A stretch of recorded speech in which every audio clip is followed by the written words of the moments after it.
so I'm going to start recording that now. Thank you, Sude. Business rep? Hi, my name is Maytab. I don't have access to a camera. I was using my phone before, but my phone doesn't have the best battery now, so that's the only thing. And my pronouns are he, him, his. Thanks, Maytab. Communications, art, and technology? Hi, my name is Heather. Pronouns are he, him, his. My access needs is that I'm really tired, so I might leave by the end if I'm not able to push it. Other than that, I'm okay. Thanks, Heather. Education rep? Hi, my name is Emerly. My pronouns are she, her, hers, and my internet connection is a little unstable, so I might fade in and out. Thanks, Emerly. Environment? Hi, my name's Anuki. My pronouns are she, hers, and my access needs are met. Thank you, Aniki. Health sciences? Hi everyone, I'm Nafoni. My pronouns are she, her, hers, and my access needs have been met.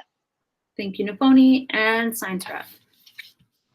My name is Wei Chen, pronounced he, him, his. My access needs are met. Thank you, Wei Chen. So we have some society staff in attendance. Campaign research and policy coordinator? Hi everyone, it's Sarah. She, her, and hers, and all my access needs have been met. Thank you, Sarah. Our administrative assistant? Hi, I'm Kristen. She, her, hers, and all my access needs are met. Thank you, Kristen. We have our executive assistant. Hi, Shanika. She or hers, and my access needs are met. Thank you, Shanika. And I do see a couple of folks are in attendance as well. So if I just call on you, if you could introduce yourself, that would be great. I see an account under Student Center, but I'm not entirely sure who that is. It's actually Shelly. I have no idea why that has happened, and I don't know how to change it, so I'm just going to leave it. Gotcha. She, her, hers, my access needs are met. Thank you. Cool. Thank you, Shelly. Mark, do you want to go ahead? Hi, I'm Mark. He, him, and his, and my access needs are met. Perfect. Thank you, Mark. And Melanie? Hi. I'm attending as a shop steward for a union. And my pronouns are she and hers, and my access needs are met. Perfect. Thank you, Melanie. And I do see there are a couple of students in attendance as well. So thank you so much for joining us. I'm glad to see that you folks are here. I'm just going to shoot a message to the Peak and see if they'll be sending anyone. But either way, we do record our meetings now, so I'm always able to send the recording to the Peak or afterwards so that they can stay updated on what's going on with us. So give me 1 second.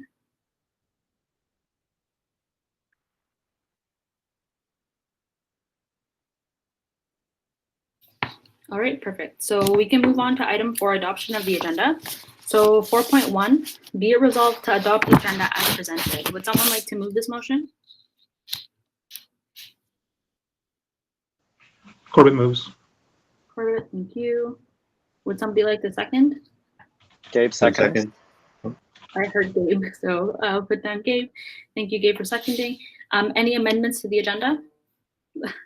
I would like to move for amendment. Okay. To include ERSC project, Food Hub, and student engagement project game show in discussion item.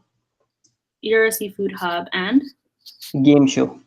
Game show in discussion item. Discussion item. Yes, please. Perfect. Cool. And everybody else, please just put your name down on the list. Corbett? Yes, I'd like to put a discussion item up, student union charity donation discussion.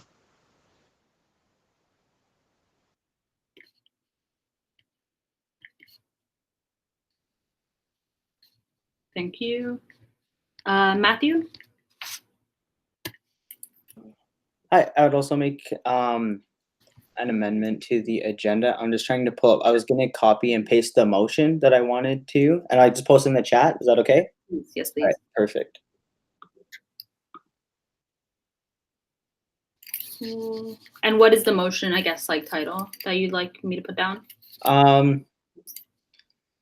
Basically, the FNSA Emergency Assistance Fund, and also SFSS re-ratify the FNSA SFSS agreement. Is that one motion? Yeah, it's all in one motion. Really cool. I'm just posting it here. Perfect. Thank you, Matt. Emily?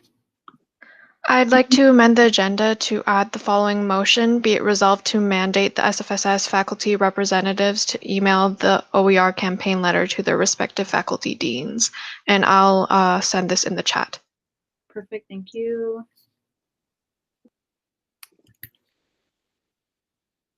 Gabe? I'd like to add a discussion item titled AGM planning. Perfect. And Bilqis? Hi, I'd like to move to amend to add a discussion item of town hall, as well as a motion called town hall Slido application, or Slido what should I title it? Town hall Slido purchase. Thank you.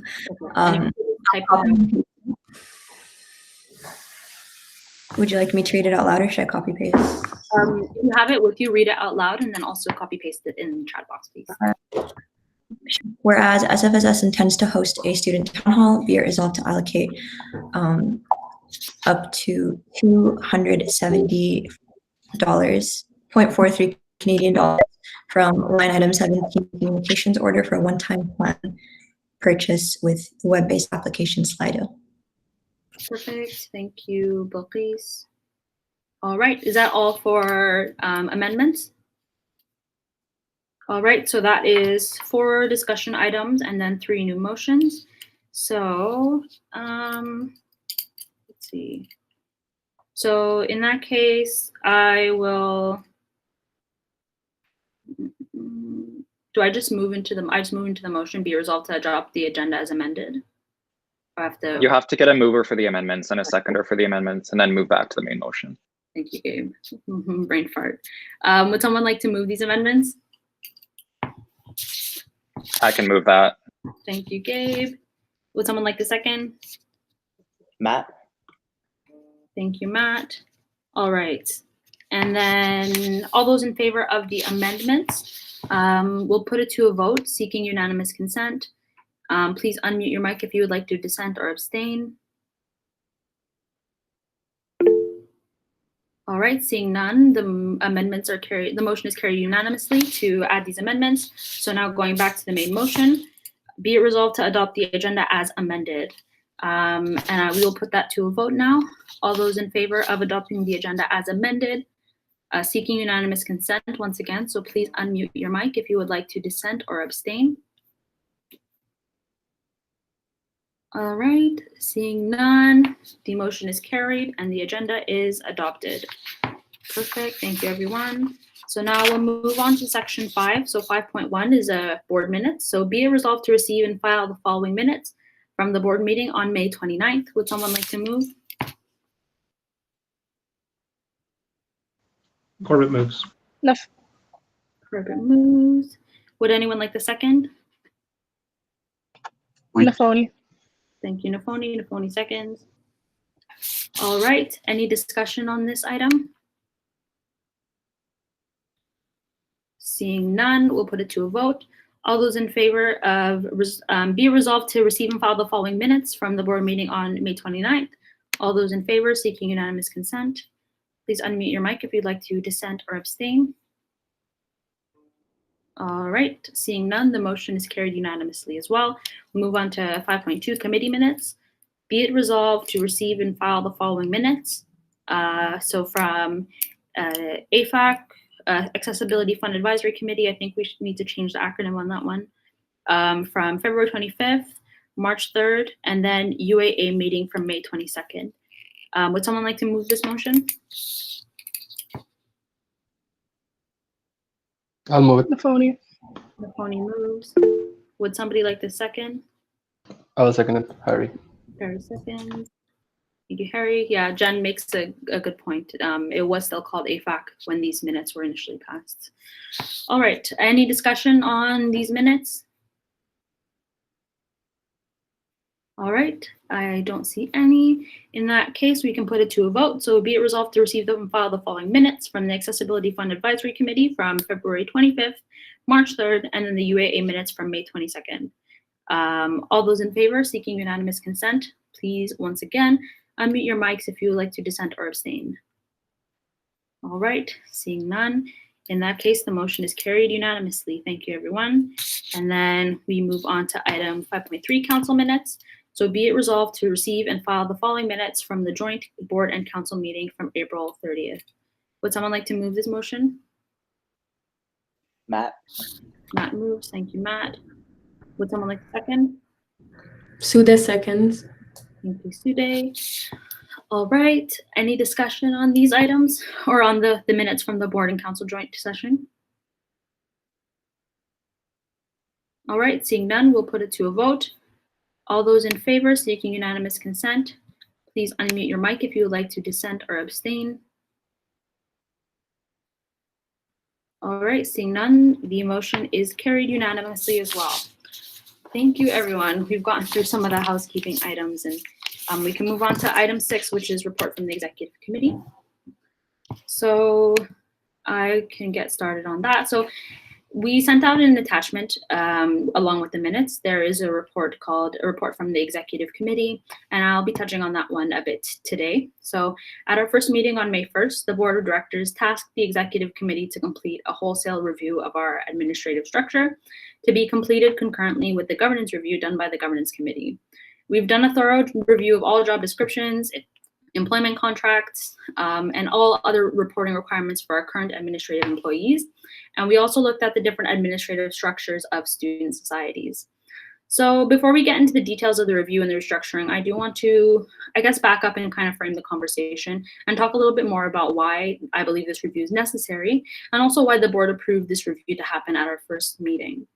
So as a student society, I believe we have over the course of the 50+ years that the Simon Fraser Student Society has been active, we have transitioned through many different forms of administrative structures.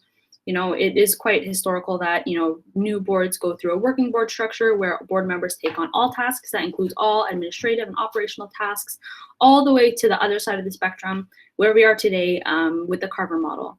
And I believe that the Carver model implementation that did happen in the mid-2010s, it did kind of push our board out of all the operational aspects of our organization, and it created a big gap, I think, in the understanding and in the relationship, I think, with our staff, with our organization. And I believe that at the end of the day, the reason that the 16 of us are here and the reason that the 16 of us were elected by the student body is because there was a very strong mandate. A strong mandate to build student power across campus. And, you know, if you ask me what student power means, I believe that means at the end of the day, the SFSS needs to be a strong and formidable organization that can go to the government, go to the university, and to push for what we really believe students need. And I believe that's a free and accessible education for every single person here. I believe that that is, you know, healthcare, that's transportation, that's academic accommodations for every single student. And I think, you know, seeing what's been going on with COVID-19, and, you know, students are struggling. We're struggling. Students are struggling. People are unable to, you know, finish their courses. Me and Jennifer, our VP Student Life, have been, you know, getting email after email of students who aren't able to finish their academic obligations. You know, we're trying to support students who financially aren't able to pay their rent, and some people who aren't able to, you know, pay their grocery or their hydro bills. It's a rough time.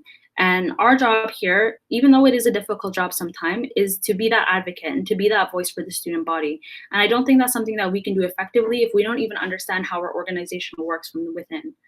And I think a good board is a board that wants to come in and wants to get things done and make changes. And, you know, being on the board last year, I think I got a really good view of what doesn't work. And that's not to say that we weren't able to get some really good initiatives through last year, because we totally were.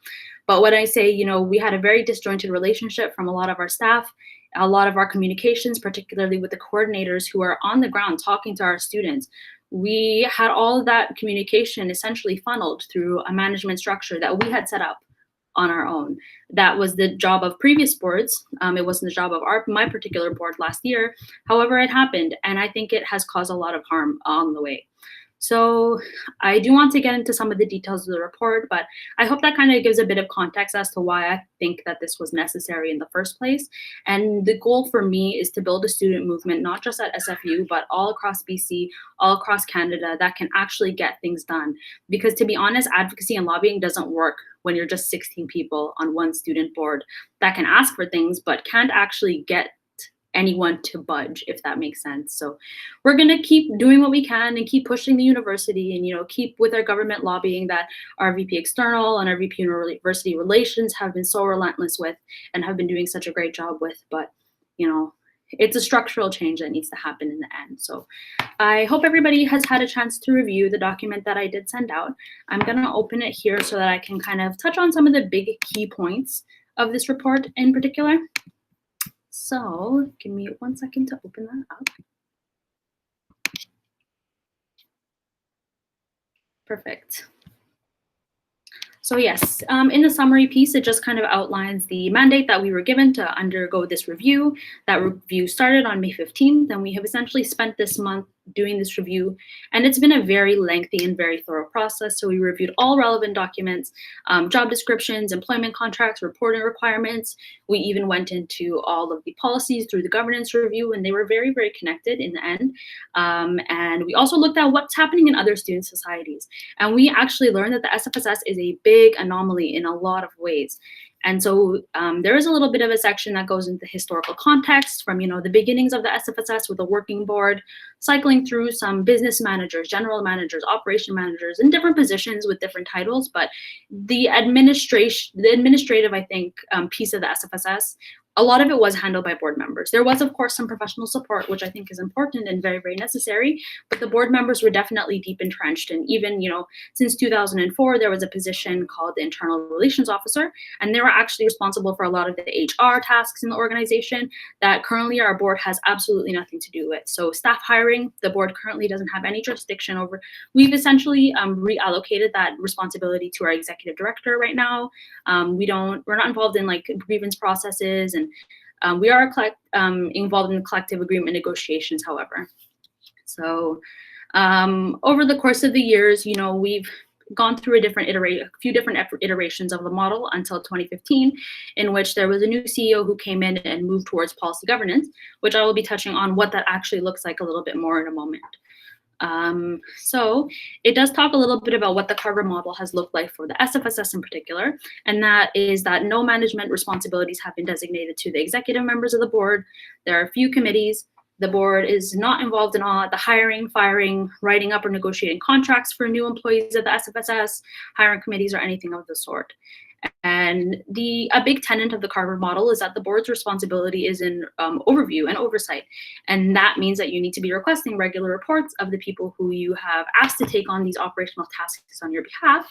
However, the board has been asking and requesting less and less requests over the year, to the point where there was not a single report coming from the 2018-2019 board, where they had that turnover of CEO and ED, and then only one report coming into the 2019-2020 board on this, I believe, the second last day of the board term. I don't think that proves for very effective oversight. And as of right now, we do employ 7 excluded managers for approximately 22 employees. And for some context, the University of Victoria Student Society is comparable in size in some ways to ours. However, they actually employ 22 unionized staff, not 22 unionized staff. They employ, I believe, over 100 unionized staff and only have 3 excluded management positions. So that kind of puts into context for you the difference between us and student societies in our area. So before 2015, total administrative costs were around $250,000. This has grown to almost $670,000. And even the last year's board budgeted more than $800,000 simply to administrative costs. So that's I think a key piece of information as well. So we did actually conduct some interviews with board members to see what are some examples of what actually is working well and what isn't.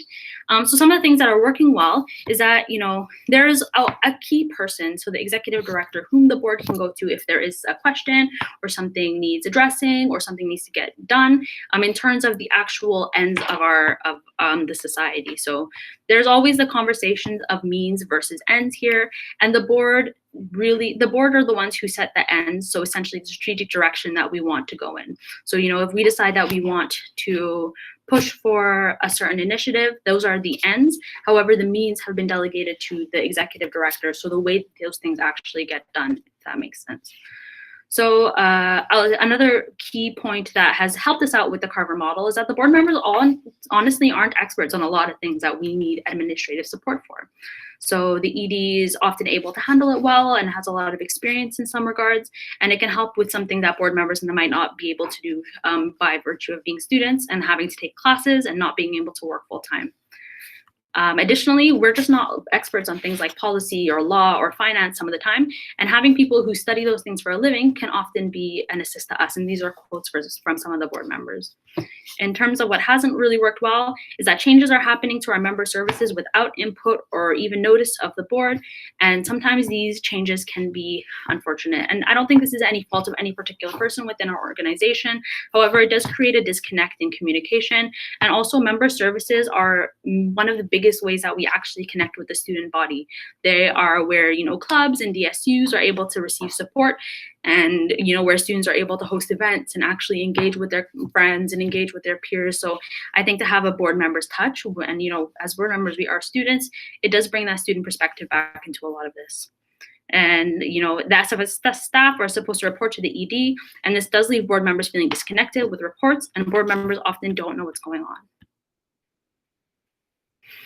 All right, so we can go into a brief overview on the different governance models that we looked at. So in order to create a good report, we did do a very thorough analysis of the different administrative structures or the different governance models with an administrative focus. So to see what our options are and, you know, what direction that we might want to go in. So policy governments, or the Carver model, is the one that I just talked about a little bit, in which the board's responsibility is to develop and review policies for administration to follow, develop like long-term strategic plans. So for instance, we did write up our new strategic plan last year, talking about our priorities in terms of student financial well-being and university relations and government relations and all those key things that a student society needs to cover in terms of advocacy and campaigns. And also acting as an oversight by requesting and reviewing reports only through the executive director. The board's only role is to focus on governance and strategic planning, and the executive don't have any distinct role from the board. The only thing that the executive committee does is if the board is not able to meet in a timely fashion, or if there's some kind of emergency, the executive committee can meet in between meetings of the board of directors to get things done if it needs to be handled quickly. So the administrative role, all operations work is delegated away from the board into the executive director / chief executive officer. The position has taken on a couple of different titles in recent years, and they oversee the means, which is the method to achieve the ends. So budgeting, hiring and firing of administration of staff, and they are restricted to the bylaws and the executive limitations policies. So with the Carver model, the executive limitations essentially is saying that we outline what the limits of the executive director are, and outside of those limits, those are under their jurisdiction. And so the staff will report only to the executive director. So some of the strengths of this model, of course, are you have one point of accountability, less opportunity for grievances against board members because there is a little bit of a separation between board and staff relations. And it does create a lot more free time for board members to do things that only board members can do. So that means membership engagement activities like tabling, campaigning, going to events, you know, doing media inquiries and all of that good stuff. Some of the weaknesses, however, this model are touched on already. So there's not a lot of transparency, and there's little to no board involvement in operational decisions, including very important ones, like I mentioned, the hiring and firing of staff, operational policy development. That one is a key one. I actually had not seen any of our operational policies until this review was actually launched. And, you know, to be a board member of an organization of which, you know, we haven't even seen the policies, I think goes to show that there's a big gap, a big knowledge gap there.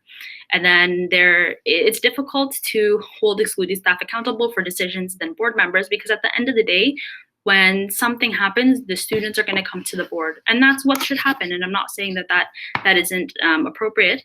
However, at the end of the day, the board members are the ones who need to take responsibility for whatever happens. And there's also the issue of cost as a management tier grows, as more traditionally board delegated roles become operation roles. So I also touched on the working board a little bit. So working board is a little more simple. With a working board, all tasks are delegated to the board. So all the work that organization requires, including all administrative, operational, and HR tasks. The execs act as managers. They've got their specialized departments and committee, and they direct other board members in carrying out the purposes of the organization. And there are very few, if any, dedicated staff employees, administrative employees. So some of the strengths of this one is that it is very clear who board members can hold to account if any decision making is found to be against the interests of the society, because every decision has been made by the board and the board alone. There is no confusion over who has jurisdiction, because again, that is all under the oversight of the board. All decisions, initiatives, campaigns are student-led, and they have that intimate student touch. I think that is very important to ensuring that our initiatives are well received and are actually effective. And it does have an impact on employment costs. It does decrease them quite a bit. And it is a historically helpful model. Like small nonprofits and student societies do start out with a working board. And I think it is an effective and really great model. However, this SFSS is, I think, at a size where this would become very difficult. And that's kind of what we outline in the weaknesses. Additionally, student board members don't have time or the capacity to do this simply because, we are students and often full-time students, and then having to take on all the administrative and operational tasks, I think would be pretty much impossible. And it would be difficult to think strategically and plan for the long term because we would be very much inundated with day-to-day tasks, and it would be quite difficult, I think, to get through. So the second to last model that we did review was the administrative board, in which the board acts as the main management of the organization and focus on policy development and staff delegation. So with an administrative board, essentially the board is more focused on making sure that the administrative and operational pieces of the society are well thought out and well executed, and the board are responsible for those activities. And the executives are the ones who act as a management, and they do delegate tasks to board through dedicated committees and departments. And then there are some administrative positions, so excluded staff who might be able to cover some specialized roles. So some of the strengths are that there would be a much better relationship, I think, between the board and the unionized staff. I think it would be more cooperative. Coordinators and staff would be able to work together more intimately and, actually have some better communication pathway. But some of the weaknesses are an increased susceptibility to grievances from unionized staff, which is something that we should be cautious of. There is there would be a need for a lot of support and training because there is a high turnover for the board. And additionally, I think with an administrative board, it kind of leaves out a very key piece of the society in student involvement and actual advocacy and campaigning and student activism as well, that I think is very important on campus as we kind of move, as this model would kind of move away, I think, from some of the strategic planning and long-term planning. So the fourth one is a hybrid model. So kind of a mix between a governance board and an executive management hybrid. And with this kind of model, it would be similar in some ways to administrative board. However, there would be clearer definitions between board roles and responsibilities, and some management tasks would be distributed amongst execs, and also some excluded administrative staff positions. So the board role, some pieces of it would stay the same. So policy review and development, as well as the direction of the society, and all policies, including operational policies, would need to be passed by the board. The execs would take on the oversight and management of the society, act as a board in between board meetings to essentially have the power to pass policy and support the board in times where it isn't able to meet on a timely basis. And the exec essentially would kind of be that in-between piece, but also take on some of the administrative and management tasks that have been delegated away from the board in recent years.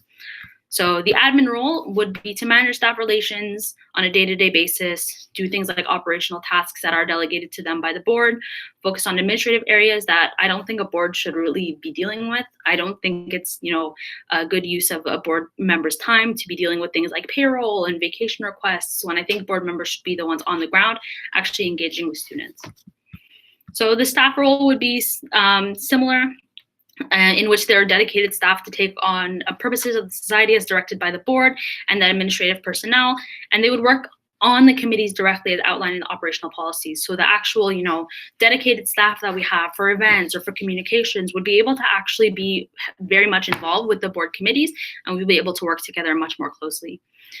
A lot of the strengths, I think, around this model are that there would be greater transparency on who to hold accountable, essentially, for decisions, and that board members would be much more closely tied into the operational side of the organization. We would actually be there overseeing it all, leading it all, and having those support in the form of administrators, because I think it would probably be foolish for a board of our size and an organization of our size to, completely just take on all tasks. I think there is still a lot of value to be held in administrative support in terms of excluded managers and people, who are able to take on a full-time job, helping to support the society and to support the board in our means. So some of the weaknesses, on the other hand, are that it may be a learning curve for some of the executive members to adjust to some of the new management tasks that they have to take on. However, I don't think that this is a huge deterrent, as every year I think on the board is a bit of a learning curve, and this is a model that has been used. The board members have had much more on their plates, I think, in terms of management. And I think this is a really good balance between board members taking on some of that operational management piece and then delegating some of the pieces of it to administrative support. So, yes. So some of the estimates and impact. So a key piece of information is that currently our staffing costs are budgeted to be about $670,000 a year. And that in this restructuring, in the working board model, there would be, I think, quite a lot of savings, as there would be no administration to actually assist the board. The board would take over all administrative roles, and the RVB Finance was able to take a look at some of the more detailed pieces around what goes in terms of like staffing costs, and the overall savings would be about $1,335,000 over the next 2 years, factoring in restructuring costs. So the cost savings are high, however, it's not, I think, an ideal model. As well as the administrative board, I don't think that's an ideal model as well. That would also see a reduction in the restructuring costs. They would result in all administrative roles except for the Build SFU general manager and the building manager to be rerouted to the executive committee. And then there would be some support coming in. So the overall savings of this one would be $760,000 over the next 2 years after factoring in restructuring costs. So with the model that we are proposing, the governance board executive management hybrid governance model, with this one, the executive, essentially we would be moving into more of a board organizer HR services role. And I will actually be going into more detail what these potential roles would look like in a moment. But moving into having those specific to excluded managers alongside the building manager and the Build SFU general manager, the overall savings would result in $675,000 over the next 2 years after factoring in restructuring costs. And if we were to stick with the Carver model, of course, there would be no changes. So there are some additional financial considerations. So the SFSS is in a financially very good spot right now, actually. However, due to the COVID-19 pandemic, we are projecting an operating deficit of about $340,000. This is down from $500,000 at the end of April because there was quite good summer enrollments. It was actually up from what it was last year. And, we will be keeping an eye on it to see what fall enrollment is looking like because, of course, most of our student fees do come directly from enrollment numbers, and that is something that we are definitely keeping an eye out for. Our service delivery agreement with FIC expires this December. I anticipate the board will be looking into renegotiating that and hoping that hopefully FIC will continue to be a part of the SFSS. And this agreement provides around $300,000 a year. So we're also going to be going back into our collective agreement renegotiation with QB 3338 this summer. I'm hoping that we can have that done before the end of the summer semester, and I'm confident that we will be able to. And, we're factoring in potential increases to wages that might come out of this collective agreement, which would make sense. So, we're keeping all of these things in our back pocket as we do make our decision. And I think at the end of the day, it's not all about the finances because, as I said, the SFSS is in a financially quite a good spot. Again, going back to, I think, the beginning of what I was saying about actually, having a student movement and a student-led organization that can fulfill what we believe what our mandate is essentially is the key piece. And making sure that, however, our finances are well in order and we're financially healthy, I think is quite important as well. And, keeping things as they are with the Carver model probably isn't viable because of the very, very, very high costs. And I touched on that a little bit about, moving from $250,000 to almost $700,000 has been a very big jump. So the recommended model is the governance board / executive management hybrid model. And this is similar to some student societies where the board will be the ones who outline the limits of the operations of the student societies, and the management are delegated to the executive committee alongside a couple of excluded management positions. So, these non-union excluded personnel would assist with day-to-day operational aspects of staff relations, and the reporting relationship would be clear. These two staff people would report directly to the president, the executive committee, and the board in that order. So the president, alongside an HR committee, which hopefully we will be striking fairly soon, will make sure that all excluded staff are reviewed periodically as set out in the policy, and that budget changes will be brought to the finance committee for a recommendation to the board. So in the end, it would be passed by the board.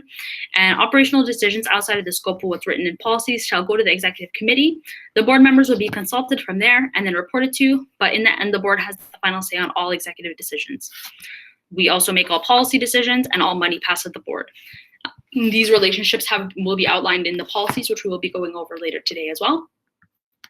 And so the recommended administrative restructuring is essentially recommending a transition to a governance board executive management hybrid governance model, and reducing the number of administrators from 7 to 4, with 3 continuing as long-term admins. So the 2 new positions that we're proposing are to have a board organizer and an operations organizer, and then retaining our building manager and our Build SFU general manager. And the executive management focus essentially would be that the executive committee and other committees that have delegated management authority would be conducting review of admin and support staff and executing on the tasks that have been delegated to them, making sure there's a clear reporting relationship, working with the board committees to recommend changes and operational decisions. The president would continue to serve as a staff relations officer, as I currently do, as we did pass the first meeting, and being the point of contact on decisions between the meetings of the executive. So if the decision is immediate and the executive is unable to meet, the president would be the one to oversee some of that decision-making aspect, but the executive committee has the power to meet in between board meetings if the board is unable to meet on a timely basis, but preferably the board are the ones who are able to make those big decisions. So what the administrative support would be taking on is they would report directly to the executive, supervised by the president, and be monitored via the HR committee that we did speak about. And they would be supporting the executive and the board and other committees to do their work and to manage the day-to-day staff relations on the society on behalf of the board. One of the admins would serve as the other staff relations officer. That would be the operational assistant, and that would include things like staff requests for vacations, being a first point of contact for requests, and then the president would essentially act as a secondary point of request. Yes. And so the board organizer would kind of be a 2-pronged role in which they would act as a strategic support piece for the board, while also acting as a board assistant and kind of helping the board to make sure that, meetings are being planned and that when we make commitments, we're following through with them, and kind of providing some of that logistical support. While the operations organizer would take on some of the more operational tasks. They would take on, the task of HR and administrative services in that way, and, kind of support the board in those tasks that I mentioned may not be the best for the board to be dealing with day to day. So, acting as a primary staff liaison officer, helping the board labor committee, and standing alongside the HR and personnel committee. Some of their other major responsibilities would be like things like facilities management, approving grants between $1,500 to $3,000, and a lot of this is also outlined in the report as well. So in all, the executive committee did formally approve this report and the structure at our last executive committee meeting, and we are recommending the same structure to the board of directors today. And there is a more detailed report that we will be discussing in camera simply because it does have privileged information.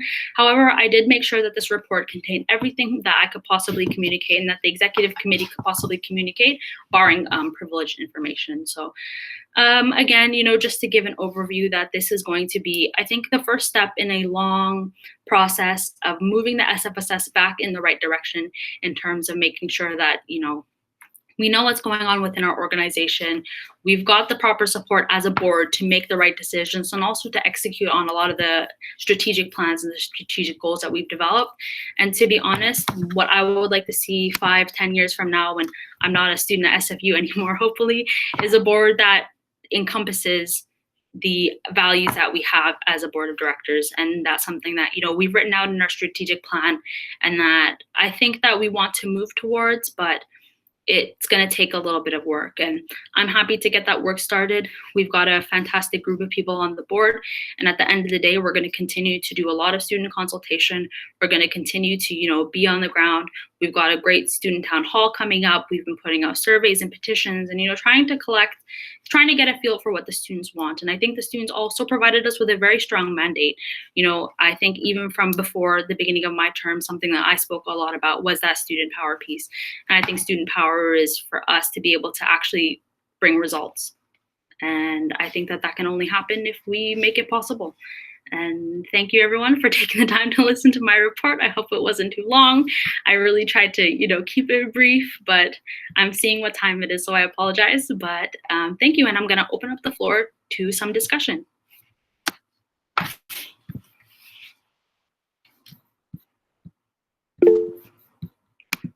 Corbett, you can go ahead. Yeah, you covered pretty much everything. The only comments right now I'd like to make is one of the reasons why the committee recommended going to this model is because I and others believe strongly that this is one that we can transition the easiest to. It was kind of covered in your report where working board and the administrative role would be a bit harder to transition to, simply because, especially the working board, board members as students can't do all jobs at all time. And so it's too much of a jump for what, as an organization, what we are now would not be appropriate. And that the administrative one, even though this hybrid it's a variation on the administrative board, it's very important that we maintain specific types of administrative roles that handle the HR, the payroll, the stuff that requires very specialized skills that board members will not normally have from year to year. And so, which some of these type of roles similarly exist currently, but we will be making some modifications. But so I believe from an operational perspective, financial perspective, second perspective, that this model will be the easiest one for us to transition to and still allow us and this organization to achieve its goals. Thank you.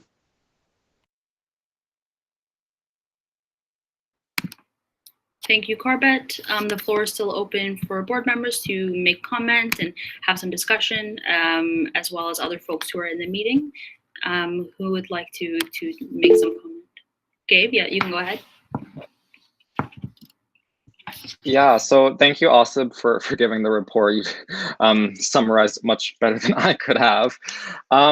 So yeah, I don't want to say too much because I am going to go kind of more into the kind of the policy side of this in my report from the governance committee on agenda item number 9. I will, however, say that just emphasize that this whole process, the board gave this mandate to the executive committee 30 days ago.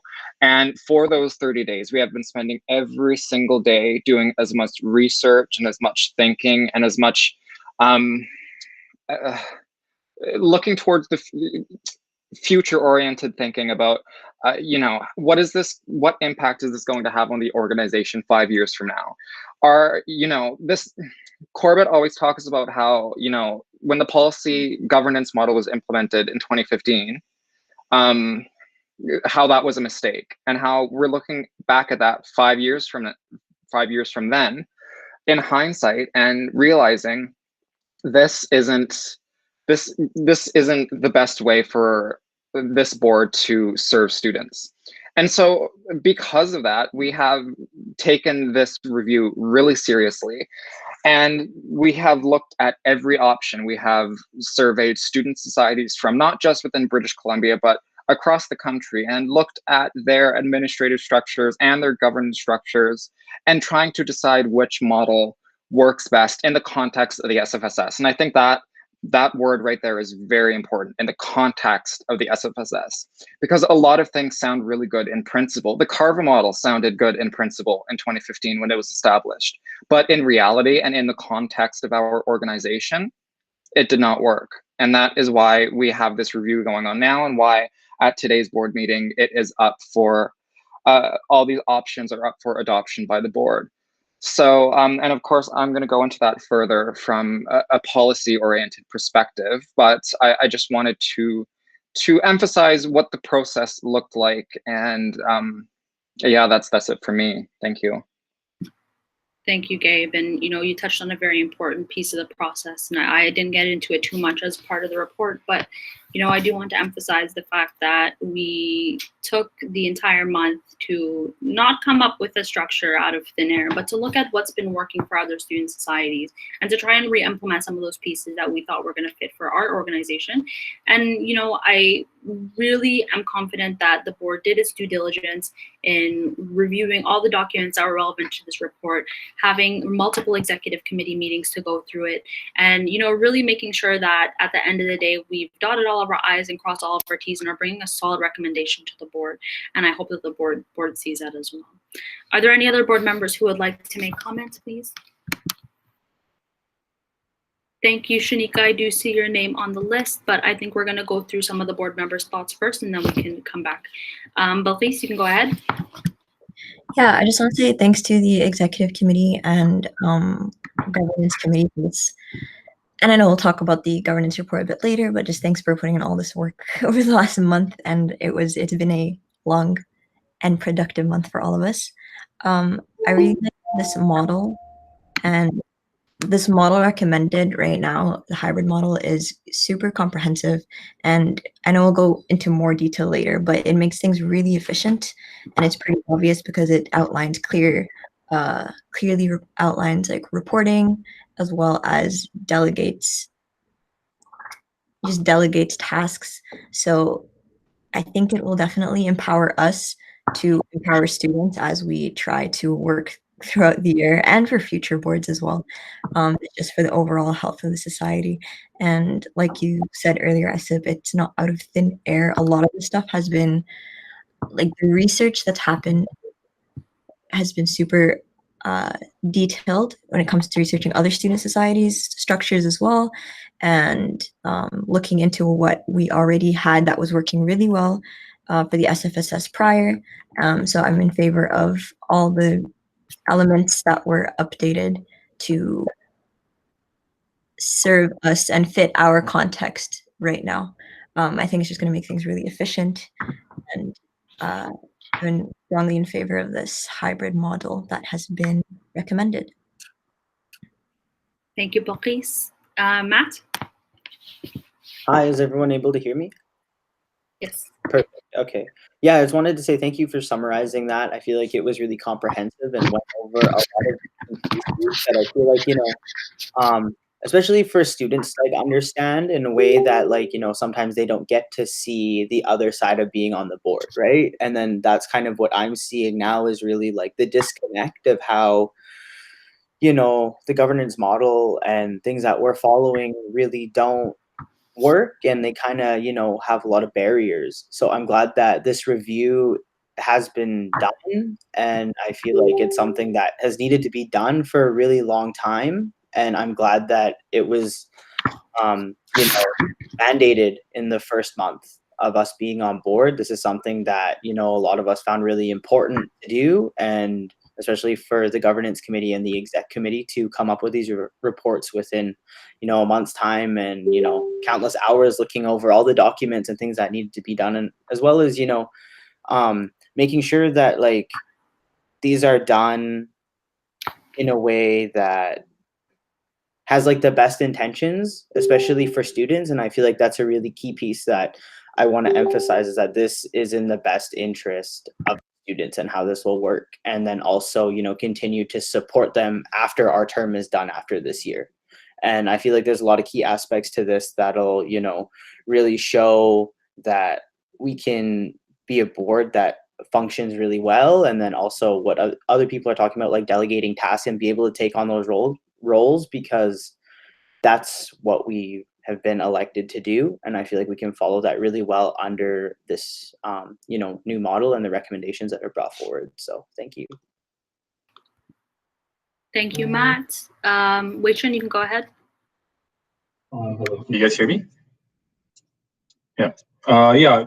Just want to thank the both committees, executive committee and governance committee, for doing so much work and putting up such a comprehensive report, and really did the research and really put in all the work into looking into the governance model. I've been sitting in for the governance committee meeting, and they really done an amazing job.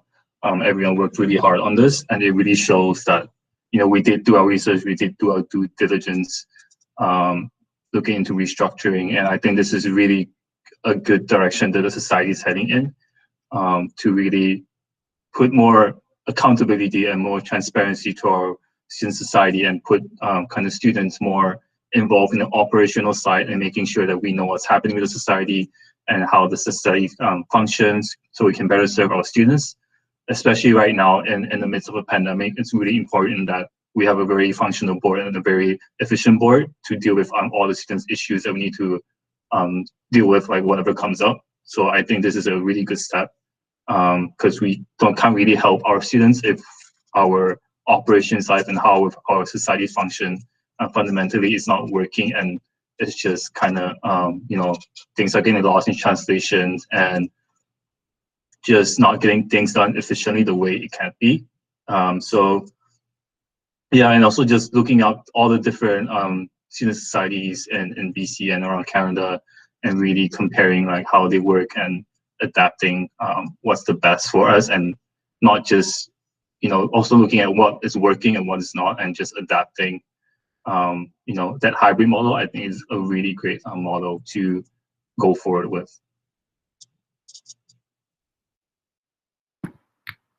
Thank you, Wei Chen. Samat, you can go ahead. Thank you, Ms. Chair. First of all, let me start by saying everyone did a really great work putting this report together. I know that one time it wasn't enough to do all the research, but everyone pulled through. That's amazing. And thank you for beautifully summarizing the report for the board. I think we are moving in the right direction. In the past, even before I was part of the board, or even before the whole SFSS thing crossed my mind, I was seeing a lot of things turned down, and I was seeing the disconnect from outside the board. As just a student, I was able to see that there seems to be a disconnect, like board is not informed. And then I was going to the admin side, and I have seen my fellow students face the same problem as well. I think this new model will help the student connect to the people they elected directly, because when the student vote, they are voting for the board member. They think that board member is responsible. So we need to put that accountability and transparency intact. We need to show our students that we are here for them, and we are going to work for them. Right now, most of the tasks have been delegated to the admin side of it, and board is not taking charge. But like with this, we will be able to say that yes, we work toward the real issues that students were facing. We can help our membership. So I believe with all the works everyone has done, it's a great idea. And no one knows that what future might gonna look like, because like 5 years ago, Harvard model was a really good idea too. But with all the research that people have put in, all the time and effort people have put in, I believe that it holds more positives and more pros than cons at the moment. So thank you so much, everyone. Thank you, Samad. And, you know, I think you bring up a very good point about accountability. And, you know, even when the board makes the decision to redelegate decisions to management, it is still the board's decision to do that. And at the end of the day, I don't think that's a piece that promotes accountability, because when a decision is made, I think key decisions should be being made by the board, rather than having them, you know, routed through a non-elected, non-student who may not make a decision that is, we think, and the best for the students. And that's not deliberate, of course. However, I think there is value in actually having board members who are elected by the students to be the ones making those key decisions as well. And, you know, at the end of the day, we have a really, really great, really strong team of staff at the SFSS who, you know, man the member services office and the Student Center are there every single day, actually working with students face to face and helping them to make their events come to life and make their initiatives come out. And at the end of the day, I would really love to have a closer connection with them. And, you know, we've got a lot of great people on there to support us, like our great communications office. We've got our campaigns and research and policy office, which is super key to the organization because, you know, campaigns is pretty much what we do. And I think that should be a factor for the SFSS.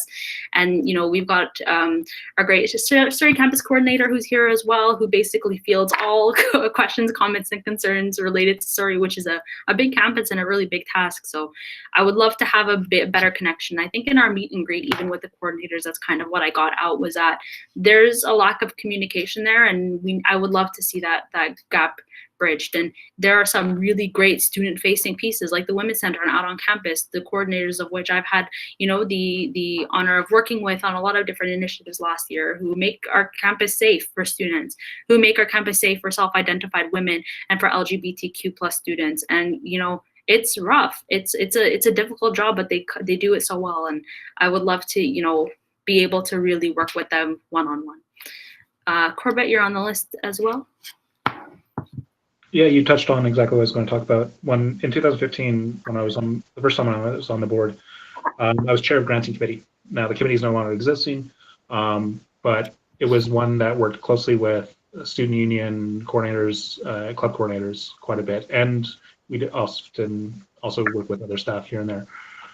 It was a really pleasant experience. It was a really great experience, and I really enjoyed working directly with staff on not just the committees, but also be able to go in and off, sit down, pitch an idea, get some feedback, stuff like that. And after the time my time on the board was finished, I would still stay in contact and still go in and pitch ideas and still maintain that relationship. And then I also expand to new leaderships I've had a chance to chat with and work with out on campus coordinators, multiple out on campus coordinators, multiple women's center coordinators.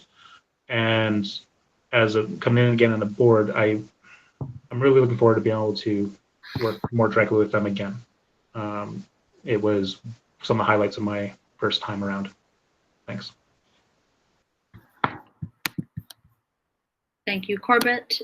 Jennifer? Yeah, I just want to reiterate what most people have already said. Like, this document really helped clarify things for me, and it was very well organized. I just wanted to speak on from student life's perspective. I've been working, like a lot of clubs have been approaching me, and then I've been hearing from the general manager that they're supposed to be approaching staff first and then students. And it kind of makes me feel kind of more disconnected from the staff. So any way to kind of make things more transparent and become more connected to and have like a better process somehow, I would be in support of. Thank you, Jen. Shanika, you had a comment. You can go ahead.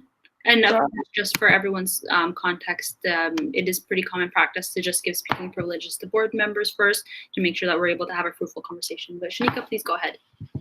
Okay, thank you. I just want to say thanks for doing the extensive research and the work that you put in to compile the document. I would also like to address some of the concerns you highlighted in the document. Firstly, you said board members are not aware of the policies. I strongly disagree because all board members are provided all the policies in their onboarding session, and it's your responsibility to read it and be aware of what's in it. And you also have the right to ask for any documents in the society that you may want to see. The ED also provided the president with weekly reports. They have weekly meetings and weekly reports were provided. So it was the president's responsibility to update the board. And while I understand that this is done with good intention, with the belief that it's in the interest of the organization where we're gonna save money in the end, I think there could have been a better approach where all affected parties were consulted and a discussion was held with them. I just find this process to be unjust and uncompassionate, and it shows a lack of value for staff work. And these people have really contributed a lot to the society. And honestly, since this has been going on, it has caused emotional and undue stress, not just on the management team, on staff. And as our employers, it's your responsibility to ensure that we are working in a safe and healthy environment. So I just wanted to bear that in mind. Thank you, Shanika. And thank you again for coming in and bringing your concerns. And I hope that I can address a couple of them for you now. And, you know, with the piece about the board members being provided all policies, it's true. Board members do have the right to request policies and other documents like that. However, I think it kind of does address, it does play into our report, and it does confirm some of the things in our report about, you know, boards have moved into a place where we're not really requesting those reports or those policy documents, because as a new board member, sometimes it's hard to know what to request and what you want. And, you know, in terms of the weekly reports, it's more so that's a conversation that, you know, Sylvia and I have once a week, and she updates me on some of the key files that are going on right now, and I update the board members as appropriate and all of that. However, at the same time, you know, a lot of the policies were policies that I had not seen. And you know, there were a lot of standing orders and stuff like that. A lot of it, which is operational, that right now with the Carver model weren't relevant for the board to see. However, you know, I think that those things should be made widely available to the board. And as we move away from the Carver model upon the approval of the board, I think that that will be a lot better. And at the end of the day, you can request things that you don't know about. And the membership doesn't know about them. The membership hasn't seen them. The only things that are on the website are our board policies, our bylaws. So in terms of that, that I hope kind of answers your questions. And, you know, I had quite a few meetings. I met with our member services manager, our administrative services manager, general manager, some of the coordinators as well, to, you know, talk through these policies. And I had those sit down conversations with these folks to get their opinions and to see how we could incorporate some of their ideas into this. But at the end of the day, any way that we move forward is going to be cognizant that we value everything that anyone who has been employed with the SFSS has done for us. And there has been a lot of good work that's come out of the board in recent years. I'm not trying to downplay that. But at the end of the day, we have been compassionate throughout the process in making sure that we've done a thorough job. And, you know, it's sometimes it's tough, but it's the job of the board to review and make sure that the society is moving in a direction that we think is appropriate. Because at the end of the day, the student society is about the students, and we're going to do what we think is best for the student body, while still having 100% utmost respect for anyone and everyone who is employed, was employed, or will continue to be employed with the SFSS, making sure that we're moving forward in a way that is compassionate and cognizant of the situation that we're going through right now. So this, I don't think, is a situation where, you know, anyone affected won't be treated compassionately, because they will. And that was outlined in our report, and, you know, moving forward, we'll absolutely make sure that happens. So, you know, I hope that can quell a couple of your concerns at the end of the day, because the purpose of the restructuring is to make sure that we are moving forward, but in a way that's responsible, in a way that's compassionate, and a way that is I think, making sure that we've covered all of our bases and are on moving forward in a good way. Any other comments from board members?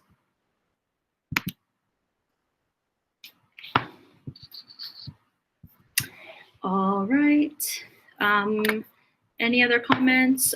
We will be going in camera in a bit to go over some of the confidential pieces as well, but I'll give it a moment in case anyone wants to say anything. All right, thank you all so much, and thank you for your time. And, you know, we're going to go on camera right now and come out potentially with a motion as well. And as I said, the wording of the in-camera motion should be changed. So let's say not for the remainder of the meeting. Yes, right. In camera. So cool. I can amend the wording of that motion. So thank you, Kristen, for the heads up. All right, in that case, we will move on to item 7.1. So it reads, be it resolved to go in camera for the remainder of the meeting. Would someone like to move this item? Matt moves. Would somebody like to second? I can second. Samad seconds. Thank you, Samad. All right, I'd like to move to amend the wording of this motion to strike for the remainder of the meeting. Who would like to second that? Corbett. Thank you, Corbett. All right, so I'm going to put the amendment to a vote. So the amendment is to strike for the remainder of the meeting, because we will be coming out of camera and then continuing with the meeting in a bit. So all those in favor of the amendment, please unmute your mic if you would like to dissent or abstain. All right, seeing none, the amendment is carried, and we can move back to the main motion now as it reads. So be it resolved to go in camera. We'll put it to a vote. So seeking unanimous consent, please unmute your mic if you would like to dissent or abstain. All right, seeing none, the motion carries. So no one has to leave. No guests have to leave the meeting. What I've done is set up a separate link. So all board members, please go to that link that I sent you via email and posted in our Discord. And then everyone else, you're welcome to stay on this link, and we will be rejoining as we come ex camera. Everyone good? Cool, perfect. All board members, please join the link for the in-camera session.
everyone.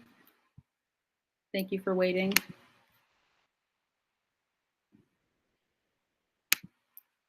All right, so I think mostly everyone is here. So we're gonna move on to item 8.1, X camera. So be it resolved to go X camera. Would someone like to move this motion? I'll move. Corbett move. Okay, we'll take seconds. Okay, cool. Corbin moves, will please seconds. Thank you. All right, any discussion on this one? I don't anticipate any. All right, so be it resolved to go X camera. Gonna put this one to a vote. All those in favor, seeking unanimous consent, please unmute your mic if you'd like this dissent or abstain. All right, the motion carries unanimously. Thank you, folks. So I would like to move to amend the agenda to include a motion that reads the following. I'm gonna copy paste it into the chat box. And I will also read it out loud.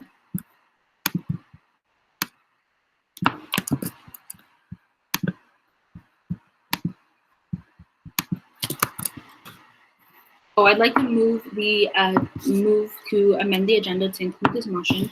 Be it resolved to delegate and task the staff liaison officer on the executive committee alongside the executive committee to execute on the recommended administrative restructuring model in line with the report from the executive committee titled Executive Committee Report to the Board of Directors 2020, also called the report, by giving appropriate notices and executing releases for positions affected and taking any other necessary steps to implement the report. Would someone like to move this amendment to the agenda? Corbett moves. Thank you, Corbett. Would someone like the second? Gabe seconds.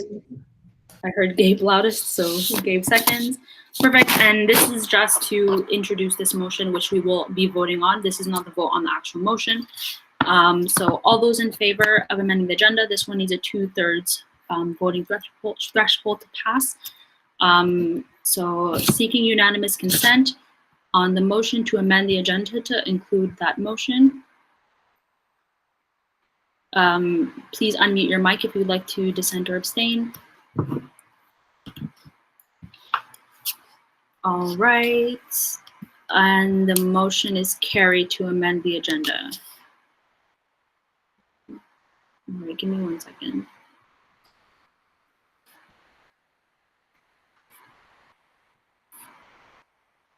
And this one is 8.2 because this is the XCAM motion.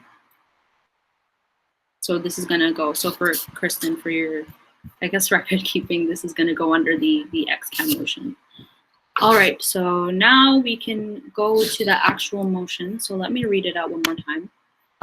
Be it resolved to delegate and task the staff liaison officer on the executive committee alongside the executive committee to execute on the recommended administrative restructuring model in line with the report from the executive committee titled Executive Committee Report to the Board of Directors 2020 report by giving appropriate notices and executing releases for positions affected and taking any other necessary steps to implement the report.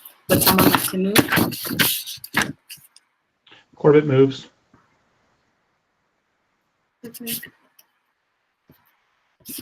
Corbett moves. Would someone like the second? Bilkis. Bilkis seconds. All right, so we did already have a very extensive discussion after the report was given and also in camera. So if everyone is comfortable, I'd like to move to a vote. Is that all right with everyone? Perfect, thank you, folks. I will read out the motion one more time, just for clarity's sake. Be it resolved to delegate and task the staff liaison officer on the executive committee alongside the executive committee to execute on the recommended administrative restructuring model in line with the report from the executive committee titled Executive Committee Report to the Board of Directors 2020 report by giving appropriate notices and executing releases for positions affected and taking any other necessary steps to implement the report. So what I'm going to do is a roll call vote. So when I call your name, I'd like you to let me know how you're voting. So you can either say in favor, opposed, or that you'd like to abstain. And all of these votes will be noted as per the motion that we passed at the first meeting. So when I call your name, please just let me know how you vote. I think this is in alphabetical order on my list, so I will be calling you out in alphabetical order. So Anuki? In favor. Bilkis? In favor. Corbett? In favor. Emerly? In favor.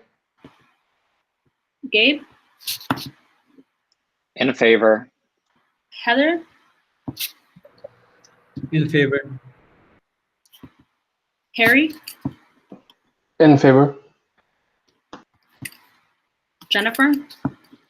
In favor. Matthew? In favor.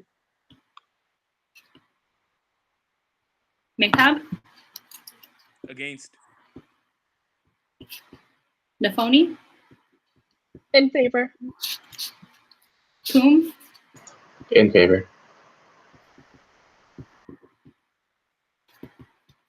Samad?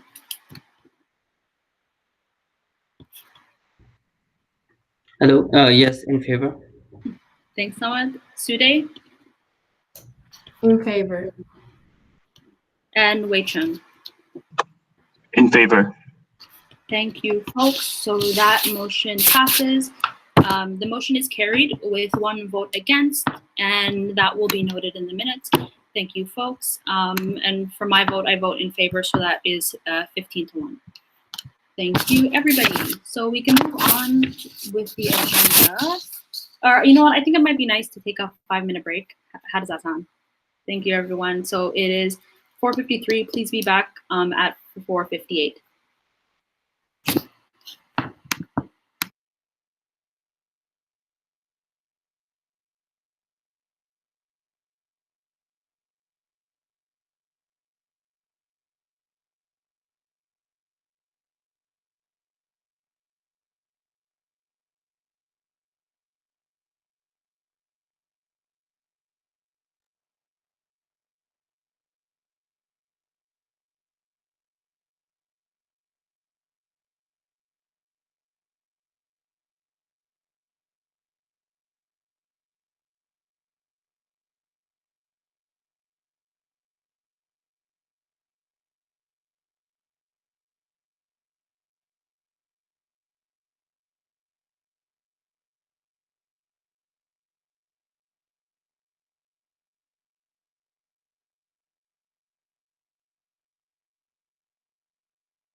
Hi, everyone. I think we're going to get started again.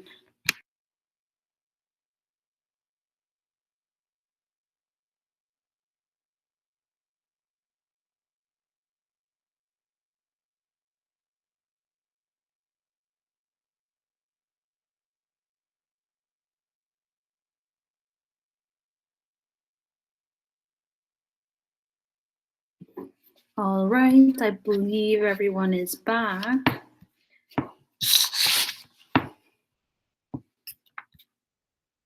So let's move on to item number 9, report from Governance Committee.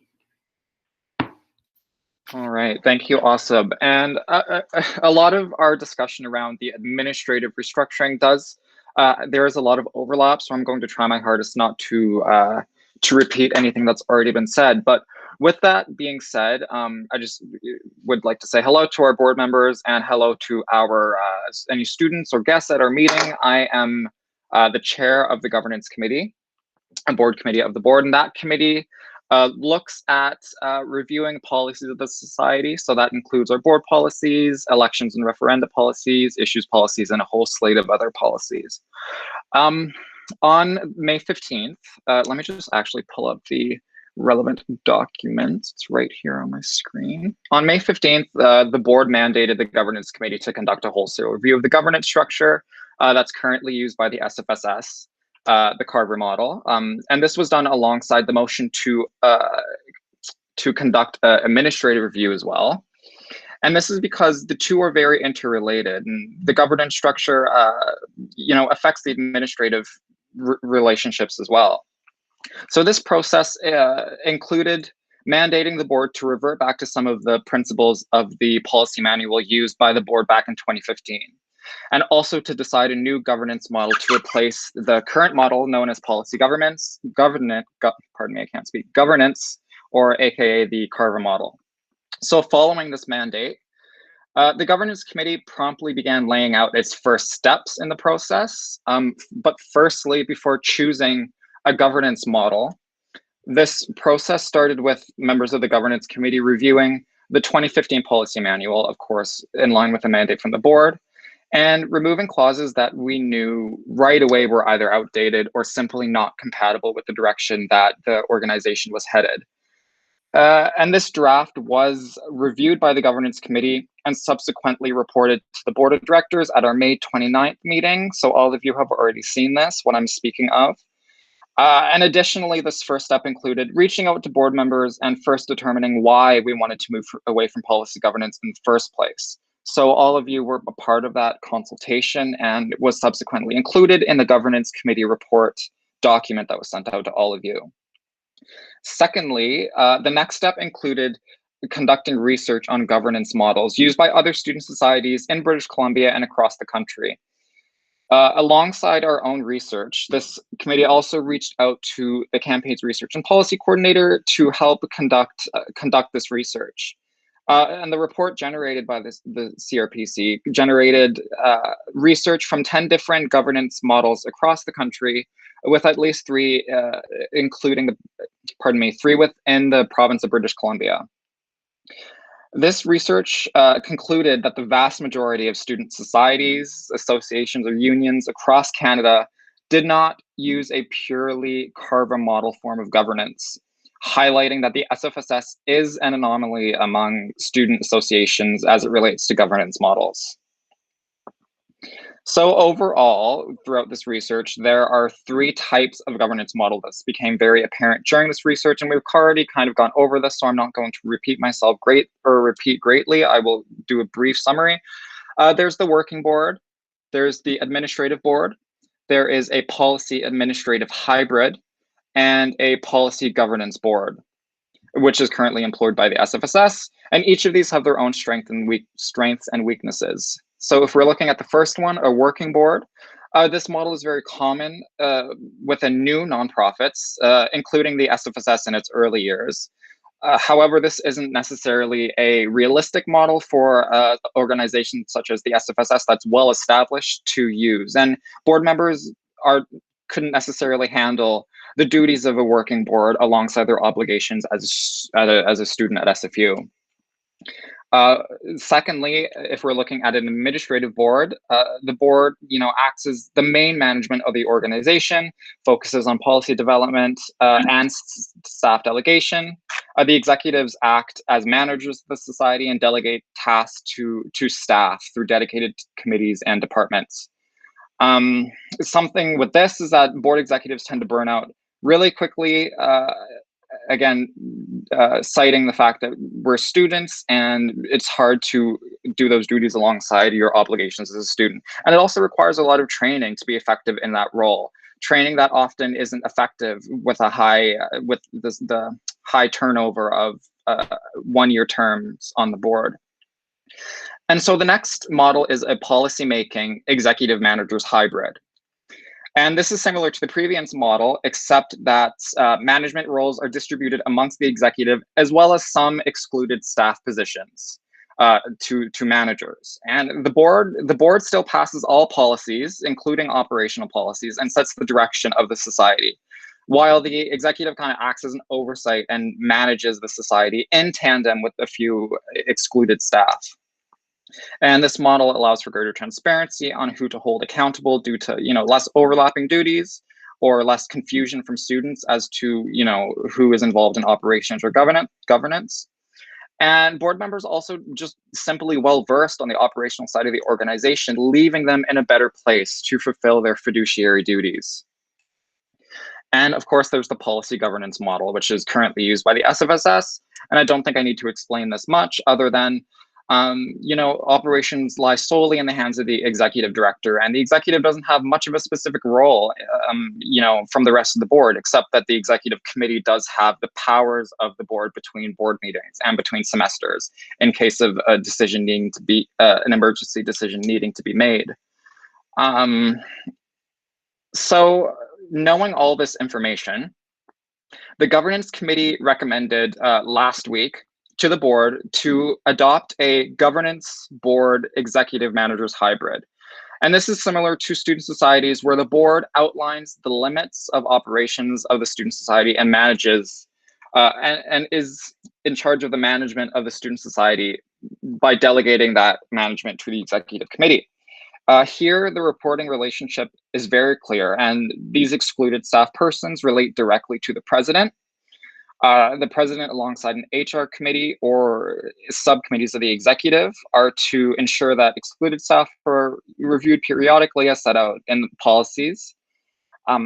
Budget changes are to be brought to the finance committee that will further be recommended to the board. And operational decisions outside of the scope of what's written in the policy shall go to the executive committee, provided that board members are consulted. And further, any large operational decisions are to be brought to the board further. So in terms of governance, the board, with this model, the board passes all policies of the society, including operational or administrative policies. So if we're thinking about our current model, the board passes all policies, board policies, elections policies, issues policies, but we don't pass operational policies. Those are solely in the hand of the executive director. And so, keeping this in mind, the governance committee voted in favor of recommending the aforementioned model.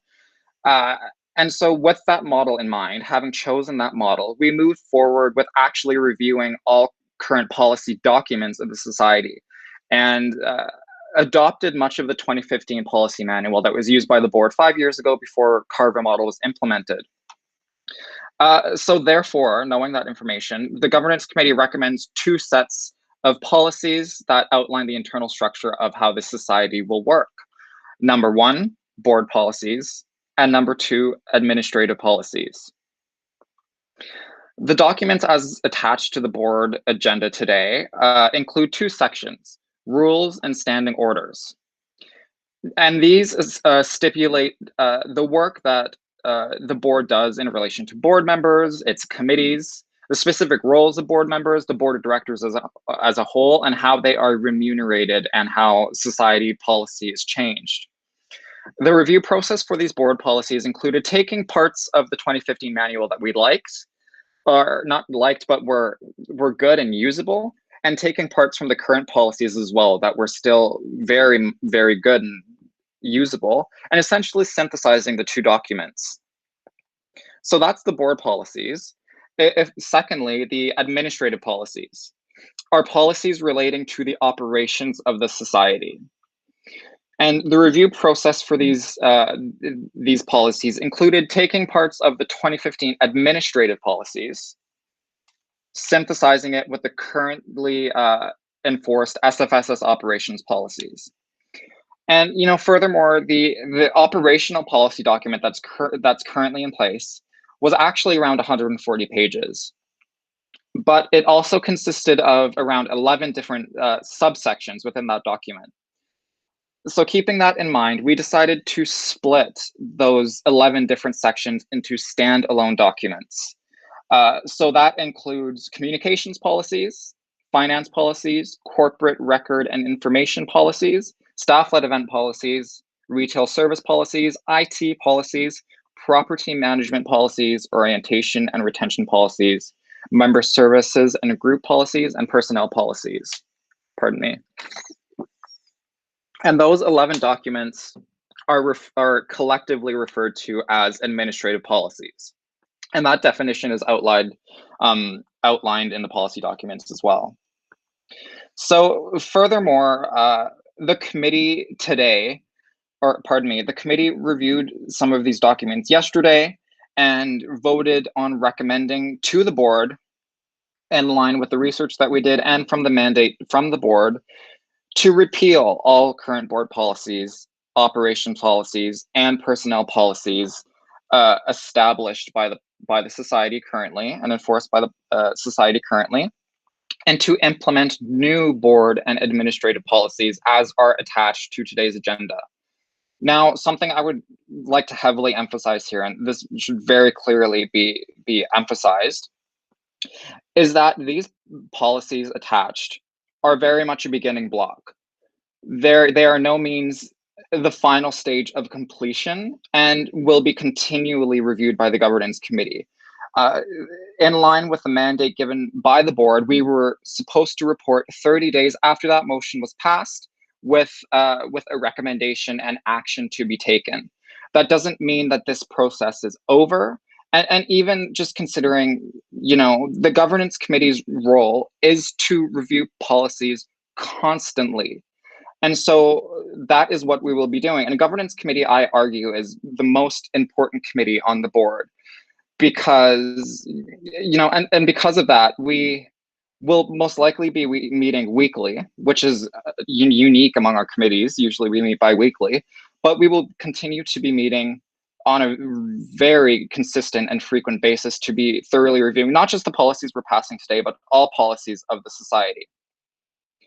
And up until this point, the policies that are presented to you today, every member of the governance committee has thoroughly and extensively gone through these policies. And they will continue to be thoroughly reviewed at the governance committee table with consultation of the board. And included in these policies also include, we have to consult groups such as council. Council is an advisory body to the board, so that is very, very critical. So, all in all, I'm just emphasizing that this process is not over and will continue. And there are many areas of improvement in these policies and things that we will continue to add, remove, or change, amend, and bring to the board for further amendments. And this will likely be ongoing throughout the entire year, the entire board term. So that is something I would just like to emphasize. And that is my report. I think everything else was covered during the report from the executive committee.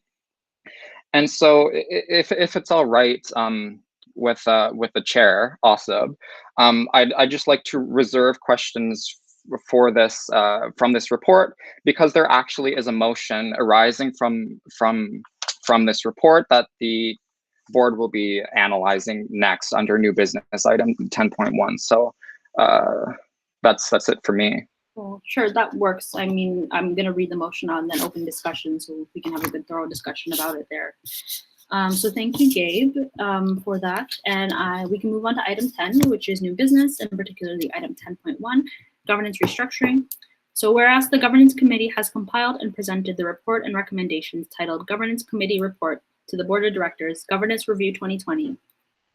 Be it resolved that the Society follows the principles of the Policy Administrative Hybrid Governance Model as recommended by the Governance Committee and outlined in the report. Be it further resolved that the Board repeal the current Board policies and adopt the attached Board policies, rules, and standing orders with the coming into effect date of June 15, 2020. Be it further resolved that the Board repeals the current operational policies and adopts the attached administrative policies as office administration policies, communications policies, finance policies, corporate records policies, society events policies, retail services policies, information technology policies, property management policies, orientation and training policies, member services and groups policies, with the coming into effect date of June 15, 2020. Be it further resolved that the Board repeals the current personnel policies and adopt the attached personnel policies with the coming into effect date of June 15, 2020. Would someone like to move this motion? Corbett moves. Corbett, thank you. Would someone like the second? Gable second. Gabe seconds, thank you. All right, so we can open up the discussion.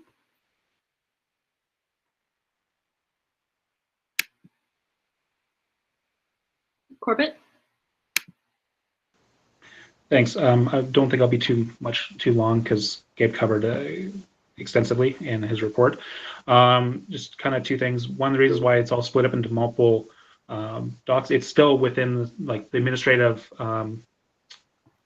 policies as a category, and all these different individual docs are broken up as standalone sections, primarily for improving readability, making it easier for our members to look at the different sections as for its relevancy. Because when all collected together, it's like over 100 pages long, 140 something pages long, and you know can be fairly intimidating for especially for new people that want to learn more about the society to open one thing up and just see that massive amount of clauses. So that's the main reason why that we have a whole bunch of different individual docs in this motion, as opposed to just one gigantic doc, which would be simpler from a wording perspective. So this is more transparent and it's easier for students to track them. And I also want to reiterate what Gabe said about policy review. Policy is rarely done right the first time. It's an iterative process. You have to regularly review and refactor and analyze, and that's something that this governance committee is very committed to doing this year. As Gabe said, we're planning to meet weekly, and we need to regularly get feedback and do tweaks and make corrections and make improvements. Expanding some areas, shrinking down others. And this is something that we will be doing throughout the year. We're approaching policy in a very different way than most past boards have, whereas kind of a one and done, and then they maybe review it 6 months later, or a year, or maybe 2 years later. We're being much more proactive on this because policy can be changed relatively easily, unlike bylaws that require membership votes and it can only happen 2 or 3 times a year. Policy can be modified at any board meeting. It can be approved at any board meeting, I mean. So that's all I had to say. Thanks, Corbett. And yeah, I can give a couple of quick comments. Oh, but please don't know, actually, I'll let you go ahead first. Thanks. I just want to say I'm genuinely excited to work with unionized staff more directly. Just beyond, really excited for that. And also reminded to everyone, in case this hasn't been said already, that in governance we had discussed that everything will be published on the website so members can hold us accountable. And it's similar to what other student societies do as well. So, and it'll just make things a lot more transparent and clear. Thanks, Balkis. And what I was going to say is, yeah, we did have a governance committee meeting where we did go through the board policies and call out quite a bit of detail. And this has been an ongoing project for the governance committee, so a lot of thought has gone into this. But at the same time, it is an iterative process, and we're going to be going back through these policies on a regular basis, which is why the governance committee has been meeting every week, and I think we'll continue to do so for for the rest of the year. Of course, that is the chair's decision, not mine, but I believe that is an intention. So I'm looking forward to this. And, you know, if there are people who are not part of the governance committee, who aren't part of those conversations, I'd like to open the floor for you to, you know, your questions and comments.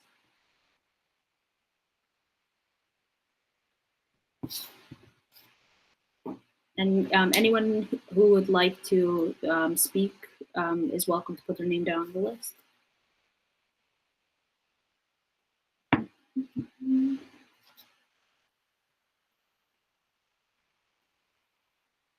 We'll give people a couple minutes to collect their thoughts.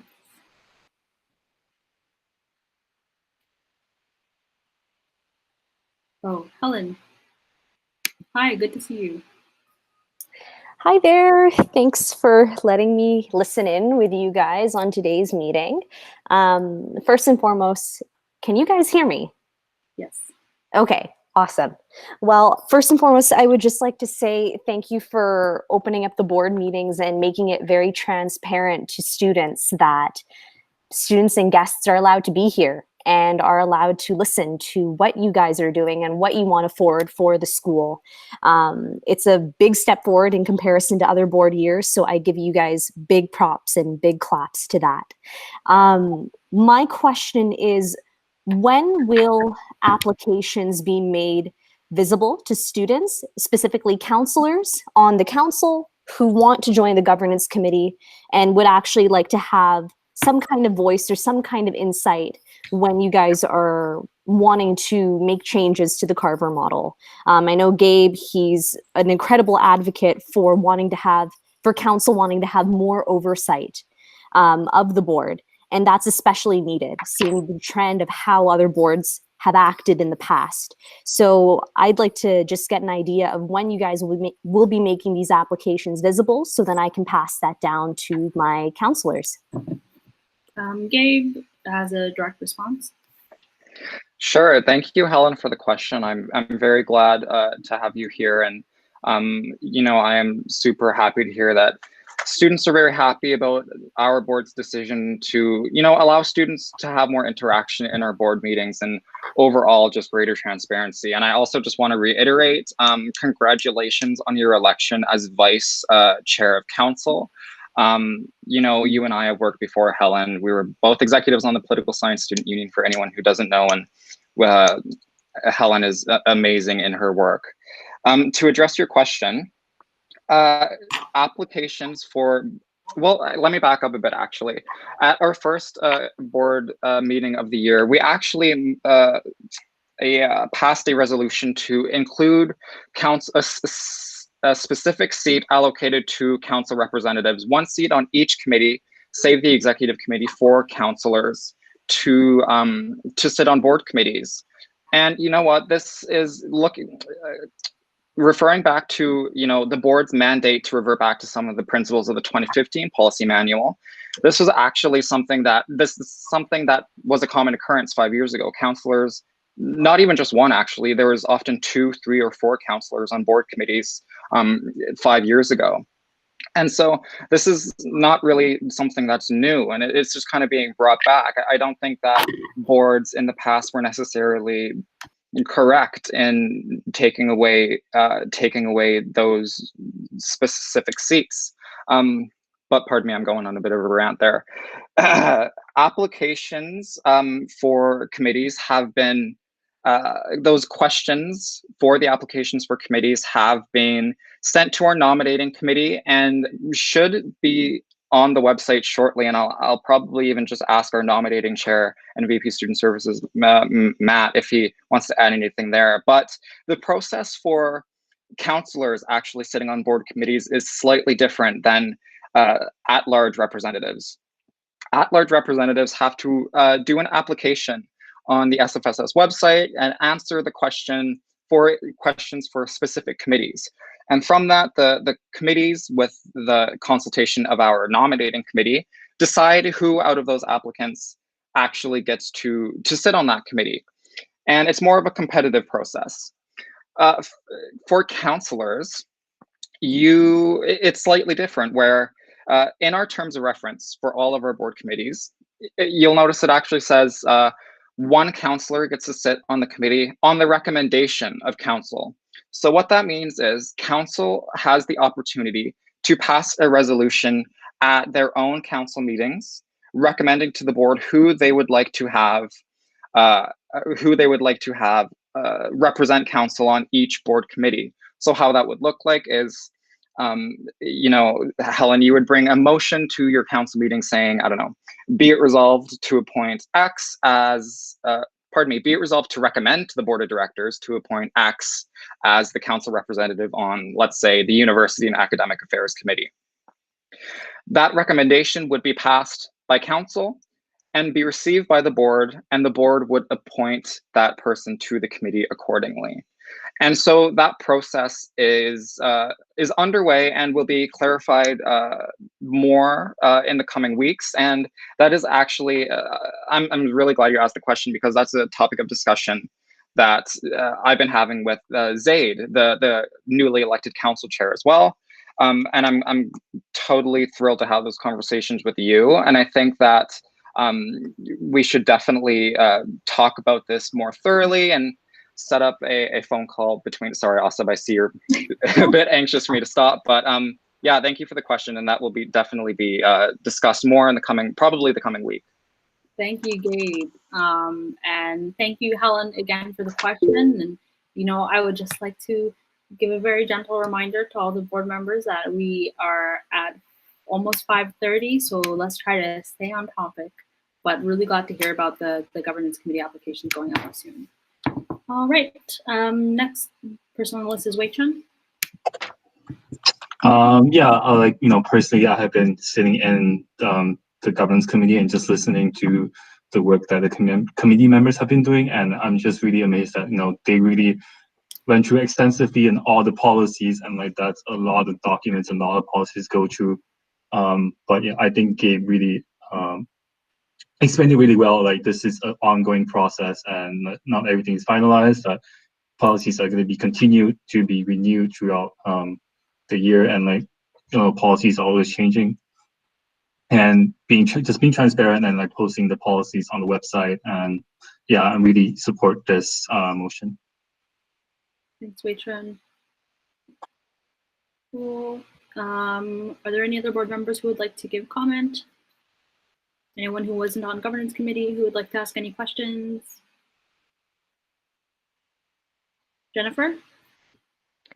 Yeah, so I just wanted to voice my support for this. I think Gabe and everyone else pretty much said it all, but you know, kudos to the governance committee for getting all this done. Now, I just really want to say that I support this. Thanks, Jen. Sarah, you're on the list as well. You can go ahead.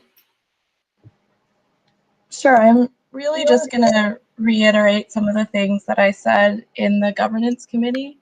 Again, I am disappointed that the board did engage in bargaining work. That's unfortunate, but one of my main concerns, and the rest of the staff as well, has gone through the policies, and they found quite a few errors, mistakes, old terminology, things that just aren't correct. And I know from a staff perspective, they're very concerned about being able to deliver the services that they deliver to students. And ultimately, that's going to impact students when staff aren't sure of the policies, find that the policies don't align with what they know, as well as SFU policies that we're constrained by. And that's something that's definitely concerning because it will have an impact on students. I think this process was very rushed. I don't truly see what the purpose is of passing policies without making sure they're, for the most part, correct. Of course, policies are evolving, but the new process requires to post the policies for council comment and student comment, which is going to make the process of making small changes extremely difficult. So I would highly, highly recommend that these small changes are ironed out before. There's quite a few issues in all the documents. There's a missing document in terms of privacy policies. So I highly recommend that that's something that the board looks at. Again, I'm not here to argue with anyone. I just want to share that these are important concerns that will impact the membership. Thank you, Sarah, and I hope that we can address your concerns in turn. But first, I did want to ask for clarification on your perspective on why this is bargaining work. In terms of policy development and review, that is under the jurisdiction of the board, and all policies do have to be passed by the board. So I was hoping for some clarification. So all work is under the jurisdiction of the board, right? The board manages all of the work. What the board essentially did when hiring unionized staff and having the collective agreement was delegating some of those tasks to staff. So of course the board still is the owner of those tasks, but there are quite a few tasks that are to be carried out by staff. Okay, and yes, that of course that is true, and I am quite familiar with our collective agreement as well. But in terms of the specific tasks, is that something that you're comfortable about discussing right now? I don't think that would be appropriate for this meeting. All right, thank you, Sarah. I would just like to emphasize, that the governance committee has been struck. Well, the governance committee is there to essentially do policy review, policy implementation, and all of that. And I would definitely like to say that I believe we have not engaged in any bargaining work. Of course, that's a conversation I think to be had, and I'm more than happy to engage in that conversation. However, the board gave the governance committee a mandate, and the mandate was to have this review and then bring a report on within 30 days. And just as you said, it is going to be an iterative process, and it is going to be something that we're going to be revisiting, and the small errors and all of that will definitely be coming back in as review for the governance. But I think the functionality of the policies is really good. It really does, I think, emphasize the direction that we want to go in. So I don't foresee any issues, I think, in the implementation of these policies, and until, other than like minor changes, I think that are going to come as we do test them out and kind of test the waters and see how they work. So, we of course value your support and your assistance and everything, as it is your job to assist the board with these kinds of things. So much appreciated. And as we said in governance as well, we did have this conversation in governance on this topic as well. Corbett, you're on the list. Yeah, I kind of lost my train of thought a bit. So yeah, any of the policies that we're finding that might have errors or conflicts, we'll be reviewing them weekly. And I'm happy to work with staff and anyone else on clarifying things and fixing things. As said, yes, there is a 2-week notice period, but that can still be done we can meet the governance committee meeting every week. They can be passing out things for comments, and as we get as we make fixes, and it'll be a little bit of a process for everyone to get used to, but it's a process that I'm confident will work well. Perfect. Thank you, Corbett. Is there any other discussion on this item? I just wanted to say a quick thank you to the folks from the governance committee who have put in like more hours than I think I could possibly count on this project. And I personally really don't think it was rushed. It was completely done within the time allotted to the governance committee by the board. It was done very thoroughly with a lot of review and work. It's by no means a perfect document, because a policy document is never going to be perfect and is always going to have to be reviewed, which will continue to happen. But I would just like to share my sincere thank you to the governance committee for really putting in a lot of work and being very diligent about making sure that the policies reflect the governance model that we're proposing. So is there any other discussion on this piece?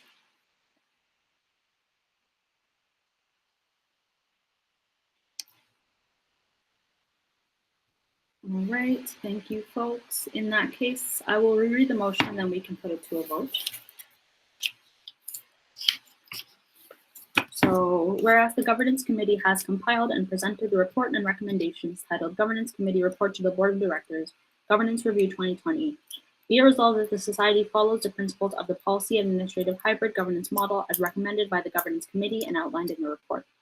Be it further resolved that the Board repeal the current Board policies and adopts the attached Board policies, rules, and standing orders with a coming into effect date of June 15, 2020. Be it further resolved that the Board repeals the current operational policies and adopts the attached administrative policies as office administration policies, communications policies, finance policies, corporate records policies, society events policies, retail services policies, information technology policies, property management policies, orientation and training policies, member services and groups policies with the coming into effect date of June 15, 2020. Be it further resolved that the Board repeals the current personnel policies and adopt the attached personnel policies with the coming into effect date of June 15, 2020. We'll put that to a vote, but I just wanted to say quickly that in terms of like the privacy policies and, those ones are still under review by the Governance Committee, so those will be coming to the Board at a later date. All right, so based on the conversation, I will be seeking unanimous consent on the motion, but I'll give ample time for anyone to unmute their mics if they'd like to. So all those in favor of the motion as read, please unmute your mic if you'd like to abstain or dissent.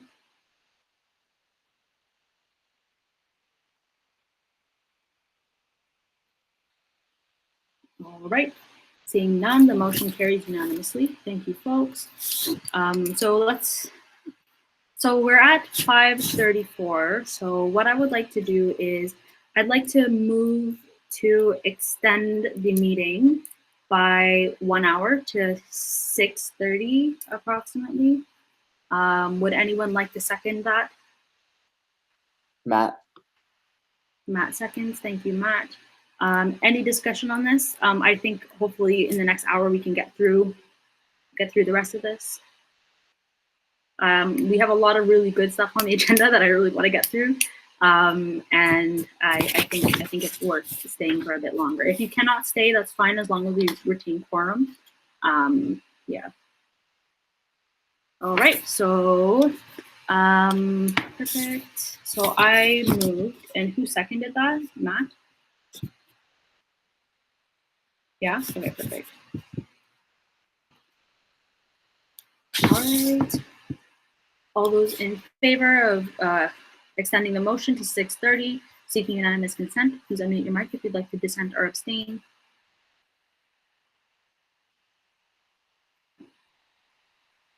All right, so the motion is carried. Cool, so now we can move on to item 10.2, Governance Committee appointment. Be it resolved to appoint Wei Chun Hua as a member of the Governance Committee. Would someone like to move? Matt. Matt moves. Would someone like to second? Corbett. Corbett seconds. All right, so as for discussion, I missed putting this one on the agenda for the last meeting. I don't know if Wei Chun wants to say anything. I think he just expressed interest to be on the Governance Committee. Thank you, Maytab, for letting us know. Take care. Yeah, so any discussion on this one? No. All right, we can put it to a vote. All those in favor of the motion as read, please unmute your mic if you'd like to dissent or abstain. All right, so the motion carries unanimously. Congrats to Richard. So the next thing that we have on the agenda is item 10.3, Black in BC Community Emergency Support Fund contribution. So whereas the Black Community Support Initiative is a fundraiser for a low barrier emergency micro grant program for Black people in British Columbia who are experiencing financial hardship due to the COVID-19 pandemic, whereas Black people are disproportionately affected by COVID-19 due to systemic barriers, whereas the University of British Columbia Alma Mater Society has pledged to donate $6,000 towards the Black in BC Community Support Fund for COVID-19, be it resolved that the SFSS donates $3,000 towards the Black in BC Community Support Fund for COVID-19 from an appropriate line item to be decided by the Executive Director and the VP Finance. Would someone like to move this motion? I'll move. Bilkis. Bilkis moves. Would anyone like to second? I'll second, Anuki. Anuki seconds. Thank you, Anuki. Perfect. Any discussion on this item? Nafoni, you can go ahead. Just before discussions begin, I just wanted to note that I do have a conflict of interest regarding this agenda item, as I'm a part of the admin team for Black and BC Mutual Aid. So I'm going to be leaving for this portion of the meeting, and I'll return once discussions have wrapped up. Thank you, Nafoni. I'll shoot you a message when the motion is wrapped up. So thank you. Perfect. Balqis, you can go ahead. Hello. So I put this motion forward to support the Black community in BC because we have stated that as the SFSS, we're standing in solidarity with Black lives. And a part of that is to make sure that we support the Black community financially as well. As we know, in general, there's health disparities, not due to biology, but due to disparities in the healthcare system. And yeah, I just think it's in line with our vision to support the Black community.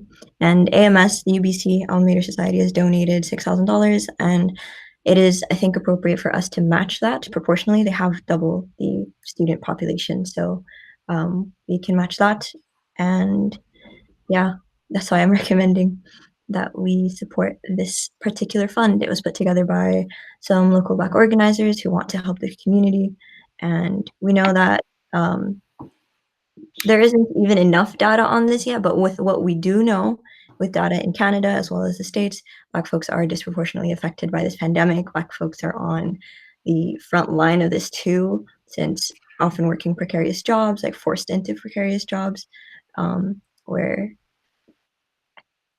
safety is not always, it's not safe all the time. So I think this is just one way for us to give back and support. Thanks. Thanks, Balqis.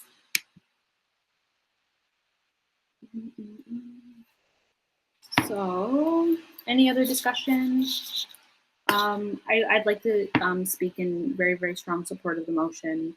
I kind of, saw as this initiative, the Black and BC community support was growing, and I think it's become something that has touched the lives of so many people in our community. And times are rough, not just because of COVID, because of the systemic racism that Black people are facing at the hands of white supremacy and at the hands of organizations like the police and the RCMP and the police in America. And I'm really glad that we were able to denounce what's going on from our front, but at the same time, you can't really talk without like walking the walk, if that makes sense. So to see that we're able to actually put some tangible support forward if this motion passes, I think is going to be really, really great. And I'm looking forward to see how we can further support the Black people in our lives and in our communities, because at the end of the day, every person has been touched by white supremacy, but Black people very, very disproportionately so. So, any other discussion on this topic?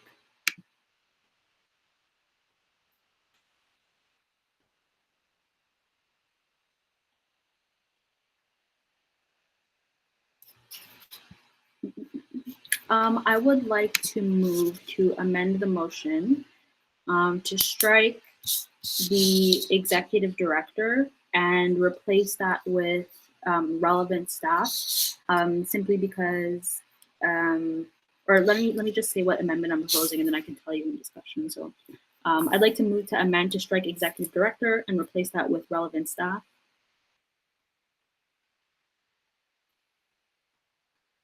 Would somebody like to second that?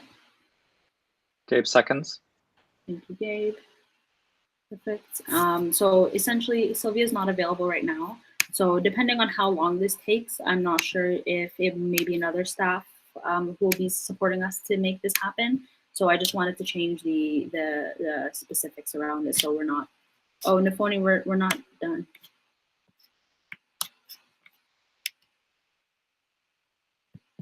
Okay. Okay, cool. I just wanted to make sure that we're able to get this done in a timely manner. So if it is the executive director who's able to support, that's great. But if not, we'll make sure that this gets done in a timely manner. So all those in favor of the amendment, or any other discussion on the amendment, rather?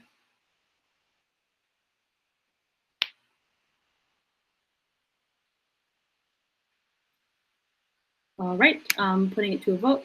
All those in favor of the amendment I've proposed to strike executive director and replace with relevant staff, or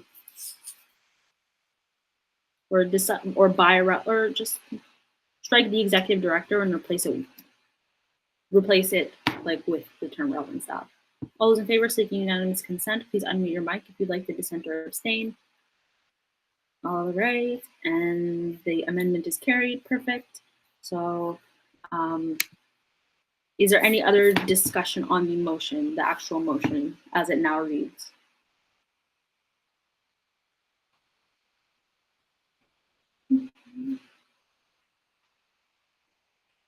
All right. Oh, Corbett? Just short support, short statement for support. Yeah, the amount of money is similar to AMS's, but proportional. It fits in with our statements of support earlier that we released earlier this month, and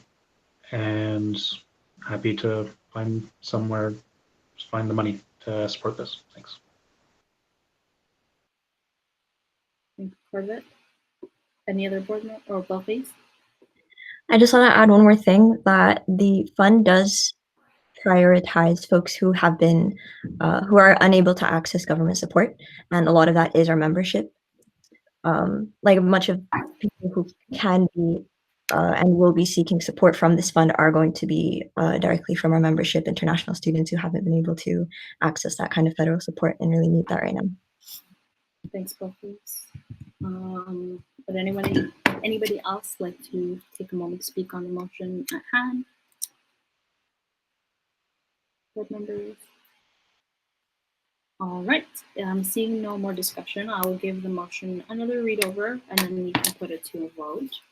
So, whereas the Black Community Support Initiative is a fundraiser for a low barrier emergency micro grant program for Black people in British Columbia who are experiencing financial hardship due to the COVID-19 pandemic. Whereas Black people are disproportionately affected by COVID-19 due to systemic barriers. Whereas the University of British Columbia AMS has pledged to donate $6,000 towards the Black and BC Community Support Fund for COVID-19.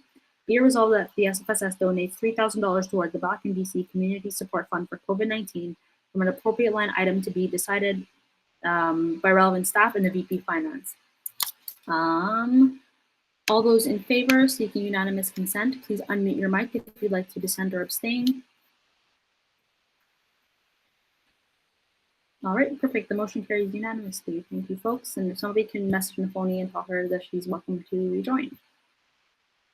All right, so moving on to item 10.4, just recovery for all, endorsement of House of Commons brief submission. Whereas Canada is rebuilding during and after the COVID-19 pandemic, whereas hundreds of organizations have joined the movement for a just recovery, whereas the principles of a just recovery align with the society's guiding values of equity, community, empowerment, and sustainability, whereas the House of Commons Standing Committee on Industry, Science, and Technology is accepting briefs on Canada's COVID-19 response until June 19, 2020.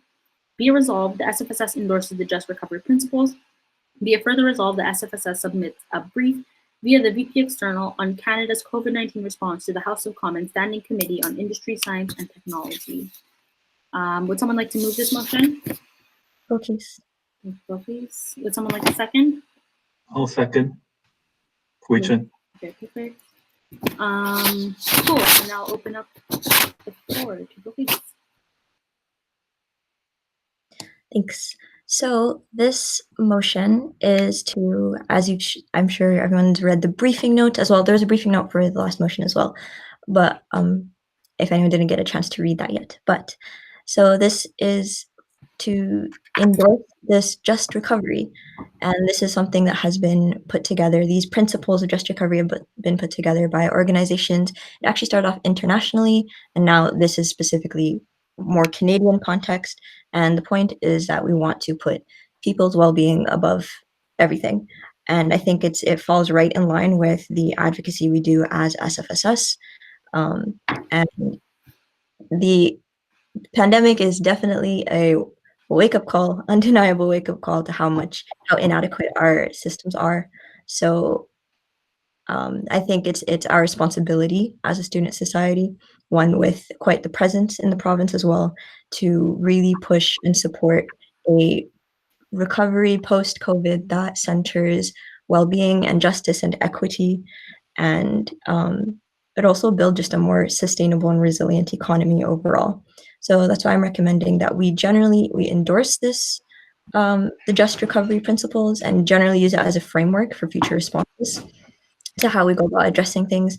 And just to summarize these key principles, by the way, there are 6. I'll just read them in order. First is put people's health and well-being first, no exceptions. Strengthen the social safety net and provide relief directly to people. Third, prioritize the needs of workers and communities. Fourth, build resilience to prevent future crises. Fifth, build solidarity and equity across communities and generations and borders. And 6 is uphold Indigenous rights and work in partnership with Indigenous peoples. The House of Commons is currently accepting briefs through the briefs on Canada's COVID-19 response, and particularly through the Standing Committee on Industry, Science and Technology. I think submitting a brief is right in line with everything that we stand for, as I know we declared a climate emergency a while back as well, and are calling on SFU too. And it makes sense to submit a brief to the House of Commons, put in student perspective on why we think this is a really important thing to do to make sure we're moving towards a just recovery. And yeah, that's pretty much that is everything. Thanks, Sophie. Some comments? Who would like to go on the list?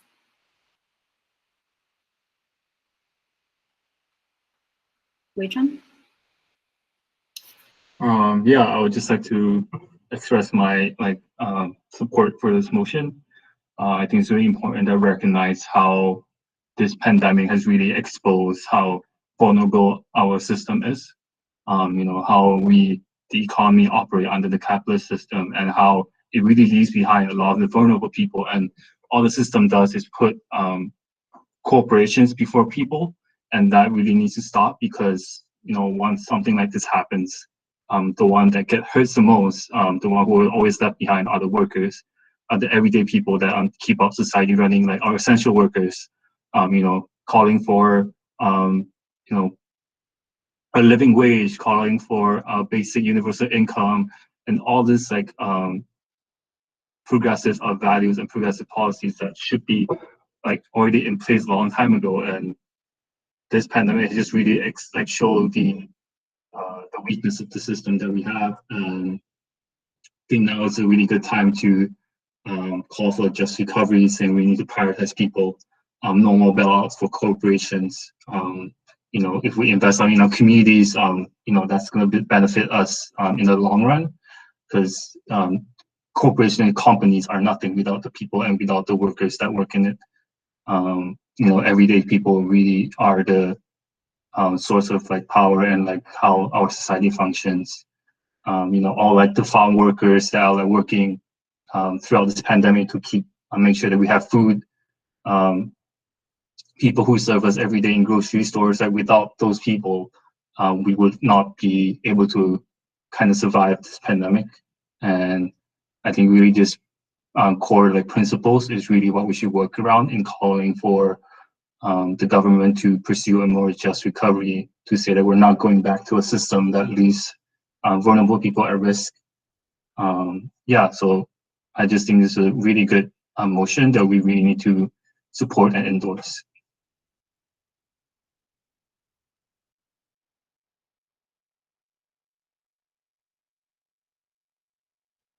Sorry, I was muted. Samad is next on the list. Thank you, Ms. Chair. So I would like to start by saying I'm in support of this, and I would be happy to work on a brief and submit it on behalf of SFSS. We were supposed to talk about it in last external committee meeting, but it didn't happen. But completely in support. And the pandemic has, as Wei-Chun said, showed us so many potholes in our society, and that this is a great opportunity to start building a better society. We have to take this as a blessing that we have been given this opportunity to work towards a better future.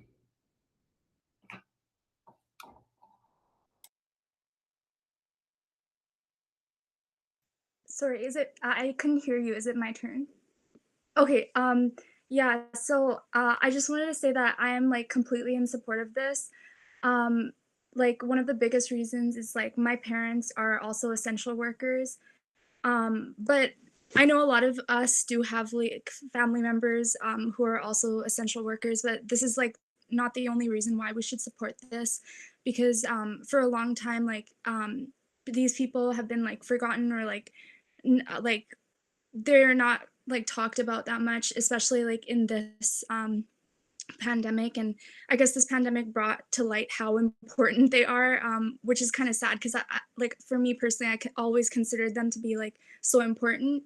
And yeah, I just wanted to say I'm like in complete support, and I can't wait. Like I'm in the external committee as well, and I can't wait to see how we can like move this forward. Yeah. Thank you, Aniki. Sorry, I was muted. I think that's why you couldn't hear me. Cool. Anyone else like to add to this discussion? If not, we'll put it to a vote. All right, cool. So let's read this motion over once again. So whereas Canada is rebuilding during and after the COVID-19 pandemic, whereas hundreds of organizations have joined the movement for a just recovery, whereas the principles of a just recovery align with the society's guiding values of equity, community empowerment, and sustainability, whereas the House of Commons Standing Committee on Industry, Science and Technology is accepting briefs on Canada's COVID-19 response until June 19th, 2020, be it resolved, the SFSS endorses the just recovery principles. Be it further resolved, the SFSS submits a brief via the VP External on Canada's COVID-19 response to the House of Commons Standing Committee on Industry, Science and Technology. All those in favor, seeking unanimous consent, please unmute your mic if you'd like to dissent or abstain. Cool, seeing none, the motion is carried unanimously. Thank you, everyone. And we can move on to motion 10.5, TMX opposition. So whereas the Board of Directors has not taken an official stance on the Trans Mountain Expansion Project, whereas on October 2019, the Board of Directors passed a motion in support of calling on government bodies at all levels to take more immediate and impactful action to address the ongoing climate crisis and any efforts in the advancement of climate justice, whereas the TMX project poses substantial safety risks to our membership, be it resolved that the Board of Directors officially oppose the TMX project. Be it further resolved that the Board of Directors works with the student climate justice advocacy groups to deliver a letter to the student unions across Canada and the United States to sign on in support of calling on the federal government of Canada to terminate the Trans Mountain Expansion Project in pursuit of a just recovery. Be it further resolved for the SFSS to make and provide any campaign materials related to advocacy against TMX. A mover? I'd like to move to amend the motion.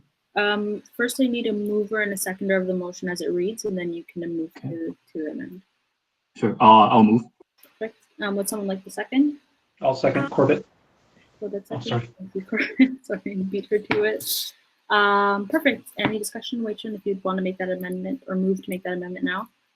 Yeah, I'd like to move to amend the motion to read, whereas the Board of Directors has taken a stance against the expansion project, TMX, when it was previously owned by Kinder Morgan back in 2014, whereas in October 2019, the Board of Directors passed a motion in support of calling on government bodies at all levels to take more immediate and impactful actions to address the ongoing climate crisis and any efforts in the advancement of climate justice, whereas the TMX project poses substantial safety risks to our membership. Be resolved that the Board of Directors release a statement to reaffirm our position and take public action and advocacy against TMX project. Be further resolved that the Board of Directors work with student climate justice advocacy groups to deliver a letter to student unions across Canada and the United States to sign on in support of calling on the federal government of Canada to terminate the Trans Mountain Expansion project in pursuit of a just recovery. Be further resolved for the SFSS to make and provide any campaign materials related to the advocacy against TMX. Yeah, so I'll copy and paste the motion in chat. So where the motion change is the first line of like whereas and the first line of be resolved. Cool, thank you. Would someone like to second that amendment? I'll second, Aniki. Aniki seconds, thank you. I guess you kind of already did the discussion. on why you're making the amendment. So is there any other discussion? No. Okay, we can put it to a vote in that case. So be resolved to amend the motion as it now, to what it now reads in the box right here. All those in favor, seeking unanimous consent. Annika, you seconded, right? Please unmute your mic if you'd like to dissent or abstain. All right, perfect. So the amendment is carried, and now the motion, we're going back to the actual motion as it reads. And Wei-Chun, it kind of cut off in the chat box, but we heard your amendments verbally, but if you could just type out the full motion. Sometimes, I think with Hangouts messages, they can only be so long, so you might have to send in 2 pieces. But yeah, back to the main motion.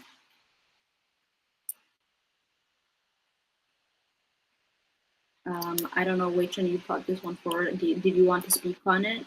Yeah, sure, I can speak on it. Hold on, I'll just copy and paste this real quick. Not sure what's the word limit. Okay, cuts off.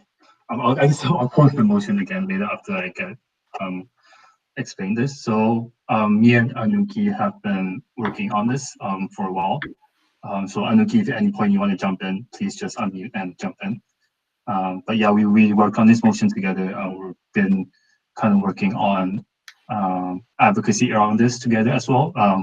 I'm part of a group called Justice No Pipeline. That's a working group within SFU 350. And Anuki is part of the Dogwood chapter at SFU. So not to go too long, just like really short kind of background on this project, because this has been going on for a really long time, for many years now. It has faced many oppositions from the Synod of Burnaby, the provincial government, for environmental groups, from First Nations. This project has been very, very controversial, and a lot of argument has been made against why it should not go forward, why it should not be built.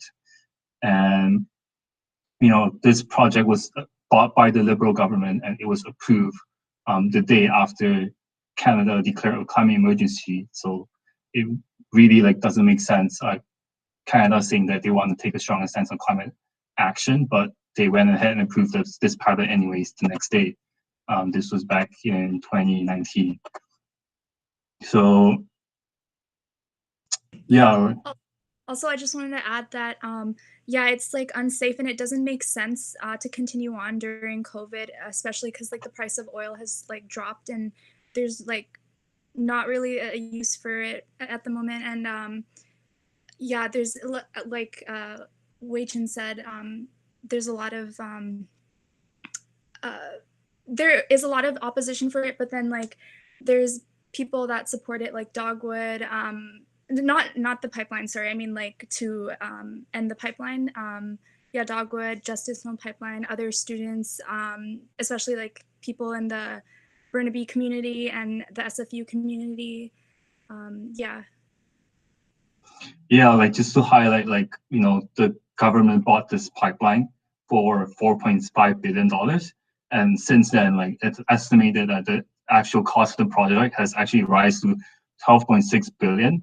And we don't know how much higher, it might have gone since, oil prices drop, and how much, this project is just not profitable. And there's so many arguments made against it. There's a ton of people who spoke out against it. SFU has taken a stance on it before. They even had a kind of a risk assessment done. Everything is in a briefing note. There's links to the official document by PGL, a consultant, I think, company that did the risk assessment to SFU. There's also risk assessment from our very own City of Burnaby Deputy Fire Chief Chris Bocock. He did his research on the tank farm. So just a little bit background on the tank farm. The tank farm is located right below the Gogardi intersection, which is the only intersection off the mountain where you see the big Simon Fraser University sign. That's where the tank farm is kind of located, right below that intersection. And it's very, very close. So whenever you take the 95 or the 144 bus, whenever you come up, if you look to the right, and you can see all these green tanks, and that's basically a tank farm. And part of the project is to expand that tank farm as part of the project to store more fossil fuel products to store them. So this expansion will bring to a total of 26 tanks from the existing 13 tanks. And that will increase the risk substantially to SFP students.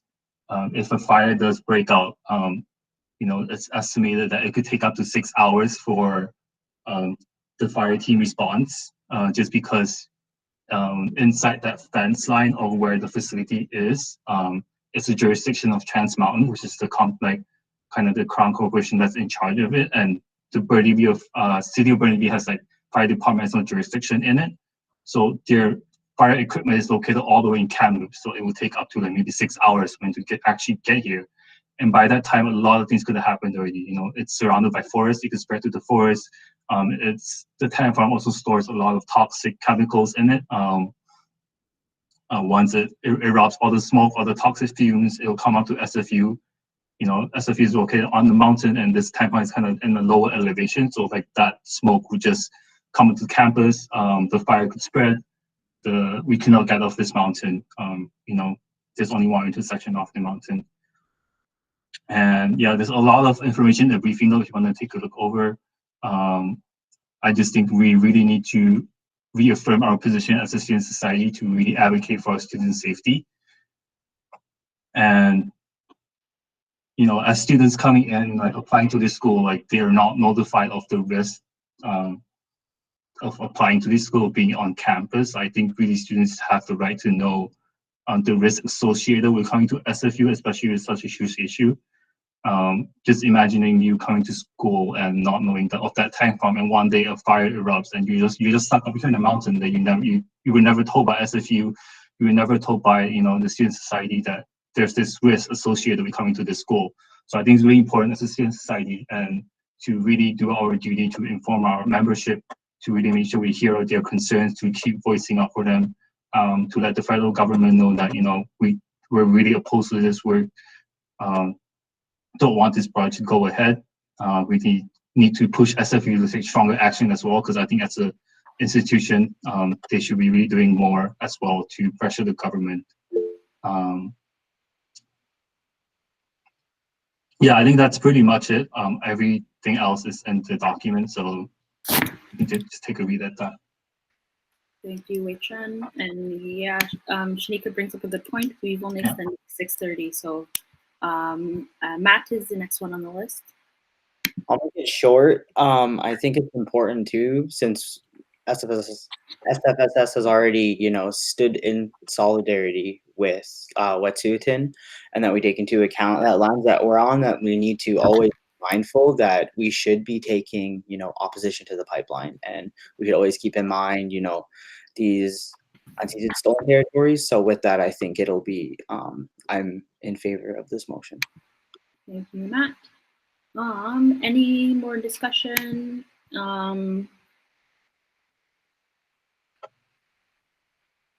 All right, seeing none. Wei Chen, can you please read the motion as it stands after the amendment, please? And can you also type it out in the chat box when? Yeah, I'm just trying to figure out how to paste it, without cutting off. But yeah, the motion reads, whereas the board of directors has taken a stance against the expansion project, TMX, when it was previously owned by Kinder Morgan back in 2014, whereas in October 2019, the board of directors has passed a motion in support of calling on governing bodies at all levels to take more immediate and impactful actions to address the ongoing climate crisis and any efforts in the advancement of climate justice, whereas the TMX project poses substantial safety risks to our membership. Be resolved that the board of directors release a statement to reaffirm our position and take public action and advocacy against the TMX project. Be further resolved that the board of directors work with student climate justice advocacy groups to deliver a letter to the student unions across Canada and the United States to sign on in support of calling on the federal government of Canada to terminate the Trans Mountain expansion project in pursuit of a just recovery. Be further resolved for the SFSS to make and provide any campaign materials related to the advocacy against TMX. Thanks, Wei Chen. All right, so I'll put it to vote. All those in favor, seeking unanimous consent, please unmute your mic if you'd like to dissent or abstain. Perfect. The motion is carried unanimously. Thank you, folks. So we can move on to 10.6, investigation of an SFSS Black student support staff position.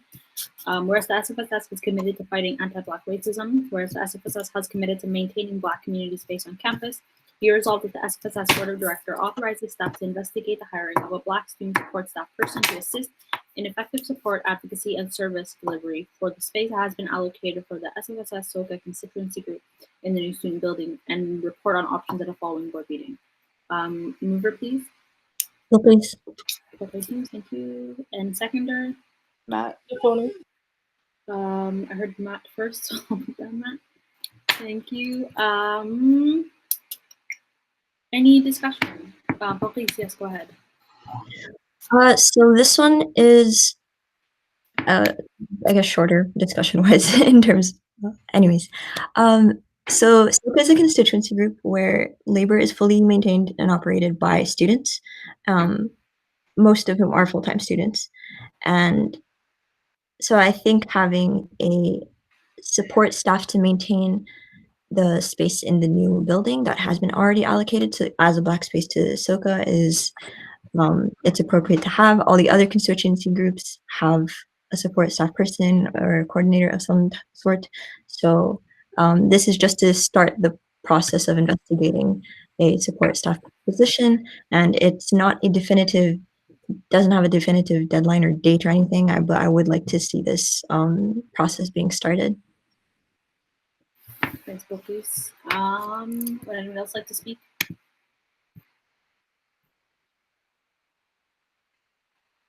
Matt?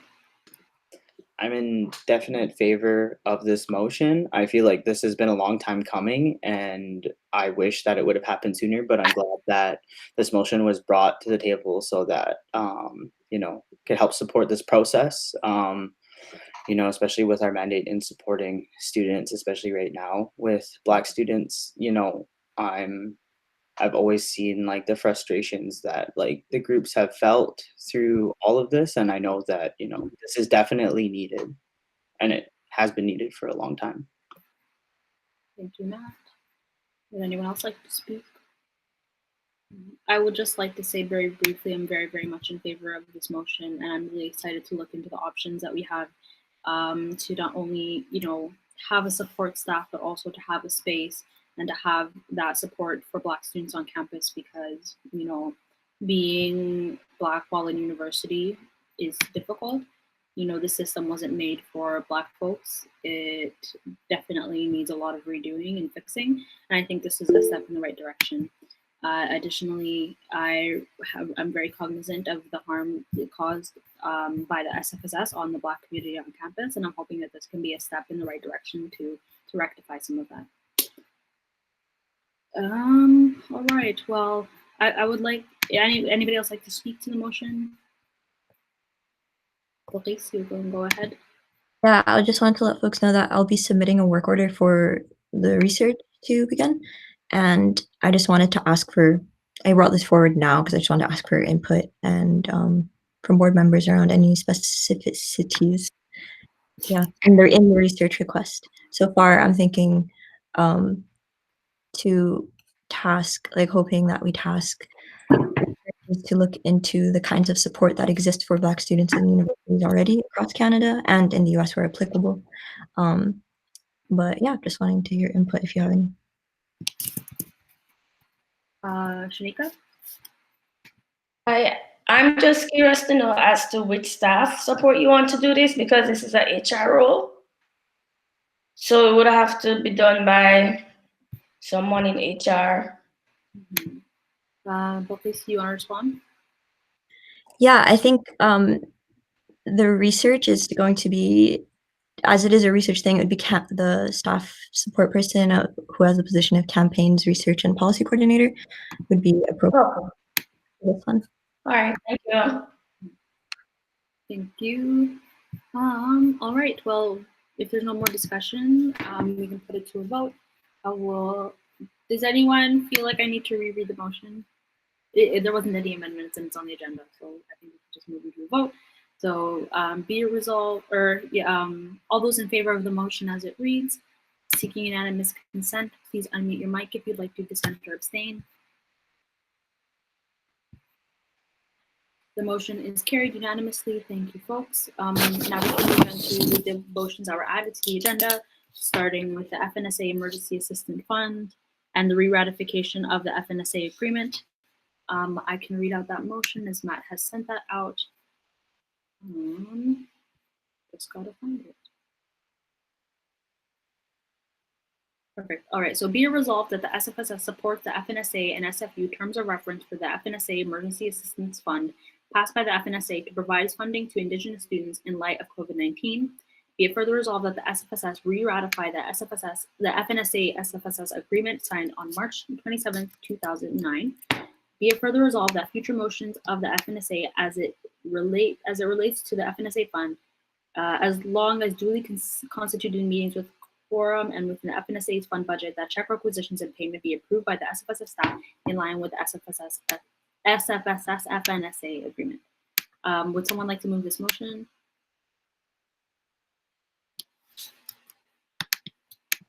I can move. Corbett. Matt. Corbett or Matt put the motion forward, so Matt, I will put your name down as a mover. And Corbett, would you like the second? Yes, I'd like to second. Thank you, Corbett. All right, Matt, you can take it away. Okay, so I have something just written out, so I'll just read that out. So I'm specifically bringing this motion to the table, even though I shouldn't have to. Beginning of April, the FNSA held a meeting to establish the FNSA Emergency Fund to assist Indigenous students during this time. The next steps were taken, and FNSA has worked diligently with the Indigenous Student Center, Financial Aid and Awards, and also SFU Advancement.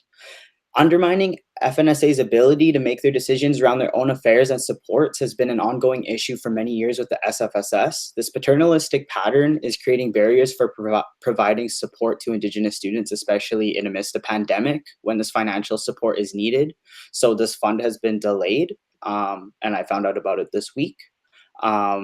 This is putting roadblocks into the fund that SFSS holds with the FNSA, as well as SFSS serving as a roadblock in the time of such heated and highlighted systemic racism against Indigenous folks. And now Indigenous students are not being able to serve its members with their own funds that members have passed and through the FNSA. Just as how departmental student unions are able to pass motions and have their signing authority sign agreements and sign off, so is the case in order for the money from SFSS accounts to be released. The same applies with the FNSA, which has previously signed agreements with the SFSS in 2009. This needs to be fixed as soon as possible, and I hope this will be the last time we have to bring something like this to the table. So I have attached the SFSS and FNSA agreement that was established in 2009 and also 2002. And so I guess with this motion, it's just in support that we had to bring it to the board, which we shouldn't have to, but I'm doing it just to secure that, you know, we don't have to do this again, and we're not putting any more barriers to support Indigenous students for emergency funding, which I think is ridiculous, but I'll bring it forward anyway. And then, so we need to re-ratify the agreement, which will be done after the FNSA hosts its elections. So that's all I have to say about that. Thank you, Matt. Would anyone like to speak, or anyone else want to partake in the discussion?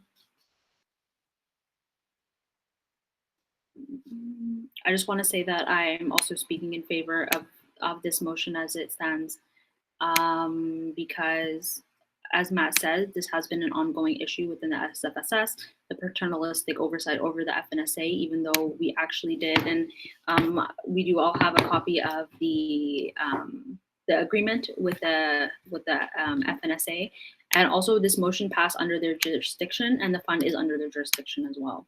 So I'm looking forward to having this motion passed so that we can get the funding out to the students who need it ASAP, because things are moving quite slowly, I think, in this regard, and the students who need this funding need it, and hopefully we can get this resolved sooner rather than later. Bilface? Yeah, I just want to vocalize like really strong support for this motion. It's important that we actually give agency to Indigenous people as much as possible. That's all.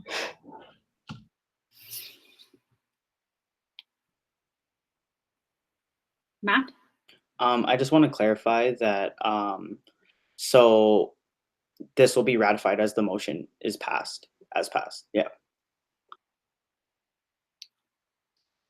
Cool. So I believe it, in terms of the agreement, as the motion passes, it is ratified, and we'll like sign the agreement, I believe, or just re-sign.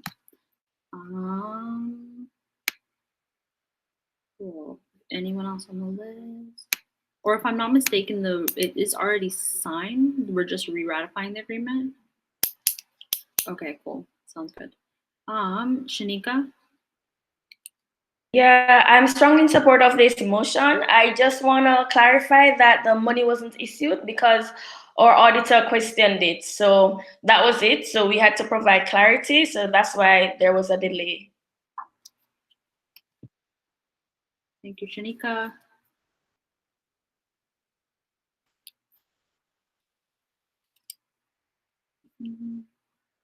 Matt, are you relisted, or did we already speak to you? Okay, cool. Thank you.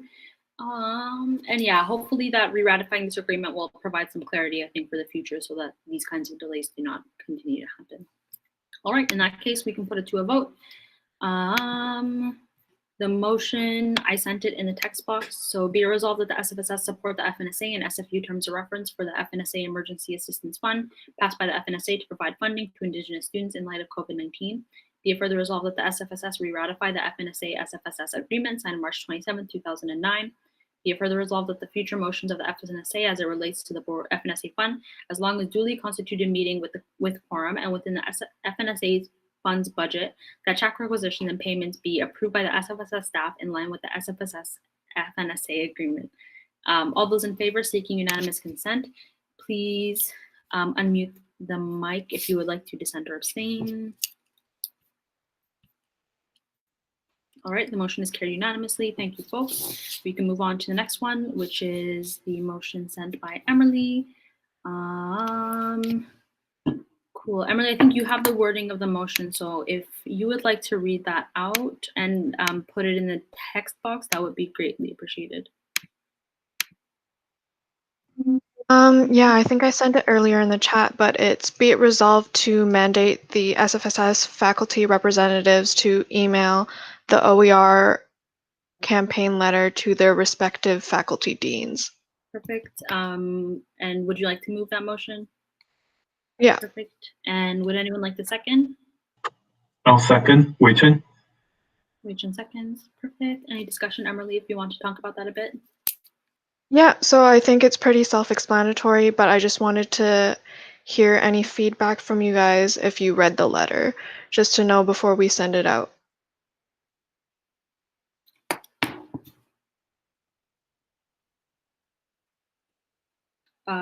Corbett? Yeah, I checked out the letter. It looks good. I'm in full support. Okay, thank you. Cool, thank you, Corbett. And yeah, I know this was a project that was worked on a bit at the end of the board term, and I thought it was a great idea. And I think now is a really good time to push this letter through. So I'm really looking forward to it. Who's next on the list? Wei Chen? Yeah, I just want to voice my support of this letter and this initiative. Thank you, Emily, for continuing to pursue this and really push for this. I think in light of like COVID and being online, it's really showing how it's important to have students to have open education resources, just because people don't really have access or it's not safe to get physical books right now, like to library or buy books from people. So, and just the financial burden that it has on students in a pandemic, and just even in normal and in the pandemic, just exacerbated the financial burden of buying expensive textbooks. Well, thank you, Wei Chen. Gabe?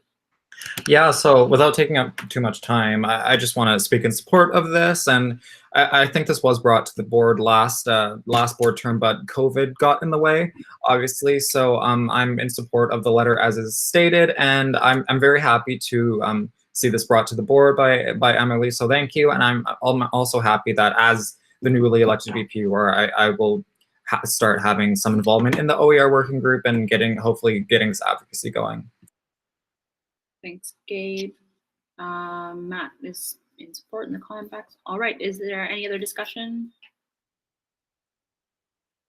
Perfect.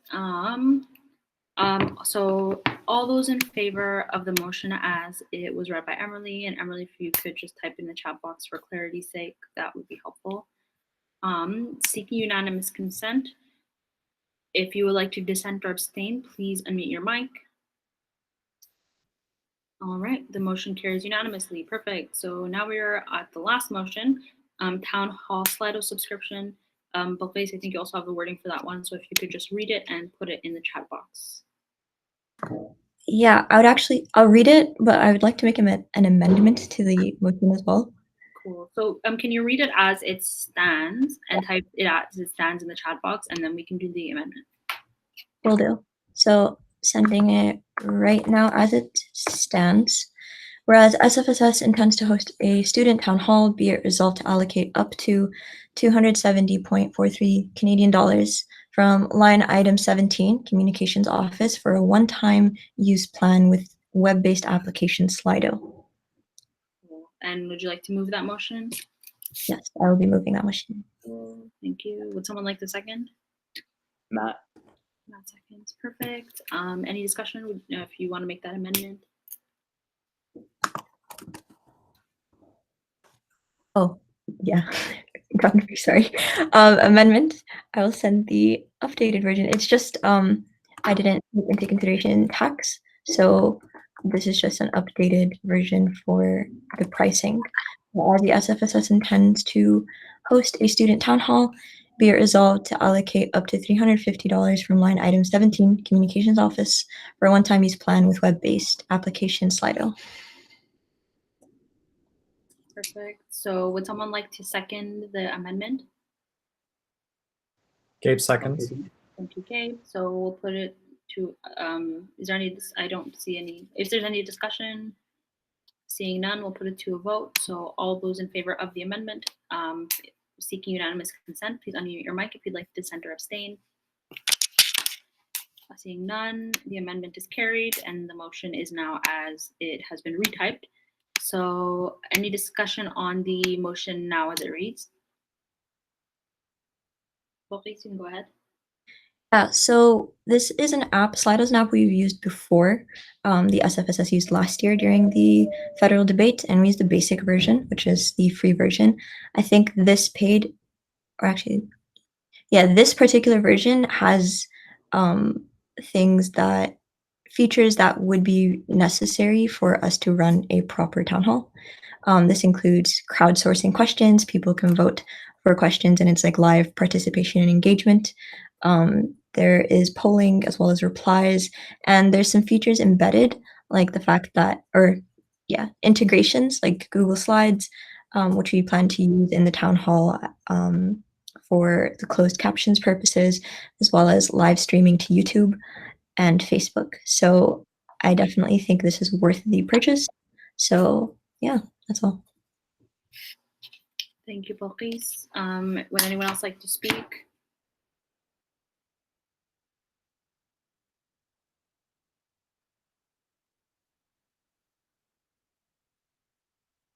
Any comments, questions, concerns? All right, seeing none, we can put it to a vote. So whereas the SFSS intends to host a student town hall, be resolved to allocate up to $350 from line item 17, Communications Office, for a one-time use plan with web-based application Slido. I support having frequent town halls to keep members engaged in search community. Thanks, Shanika. I definitely agree. All right, so putting it to a vote, seeking unanimous consent, please unmute your mic if you'd like to dissent or abstain. And seeing none, the motion is carried unanimously. Perfect. So we've gone through all the motions. We've got about 3 minutes left to the time that we extended to. So I'd like to just read the room and see if any of these can be postponed to the next meeting. So we've got Samad's discussion item, or let's go back. So those are the, so I can touch very briefly on 11.1. We put out a statement, and I just wanted to put on the record. The statement is available on our website and our Facebook page and on Twitter and on Instagram, stating our support for Black Lives Matter and for the Black students on our campus, and for all Black lives who have been touched by state-sanctioned violence at the hands of the police and the RCMP. If you have any questions or comments about that particular statement, we would love to hear it. And thank you all. The next one is Researchers Work Campaign Support. That was just another update for everyone. The SFSS did put out a statement in support of the Researchers Work Campaign and the TSSU in their fight to make sure that RAs are recognized are unionized, and there have been some roadblocks on the way. However, we've put forward our support for them back in the fall semester of last year, and our support is continued, and that is also available on our website. I think the Health and Counseling Services collaboration can perhaps wait. I put that one, I believe, on. I can't remember. Maybe someone else did, but I believe that's a conversation that we can have and then bring an update to the next board meeting. Next is Samad's emergency response food hub game show discussion. Samad, is this something that you'd like to discuss right now? Well, I just wanted to discuss it in this meeting so that I can bring it to the motion next one. If we cannot discuss it now, then I can brief it in our Discord channel to everybody. But then in the next meeting, I'll be bringing up the motion that I would really like to pass. Perfect. And we can have a very thorough discussion before the motion as well during the discussion. Yes, that's perfect. Sounds good. Thank you. I think Corbett put in the chat. Mine can be discussed offline. Okay, perfect. Gabe, AGM planning. Yeah, this can take literally 45 seconds. So yeah, essentially we need to establish a working group for annual general meeting. In our bylaws, we have to have a general meeting annually, and we will be having ours at the end of October, and the planning needs to start for that. So I would like to, in this discussion item, form a working group that will include board members alongside the executive assistant to actually plan the AGM. So I suppose I'm just asking which board members would like to be a part of that. And it would be at least myself, Asif, and Matt. Cool. So if anybody is interested, please express your interest to Gabe, and we can get that sorted and bring an update for everyone at the next board meeting. And the last one is Town Hall.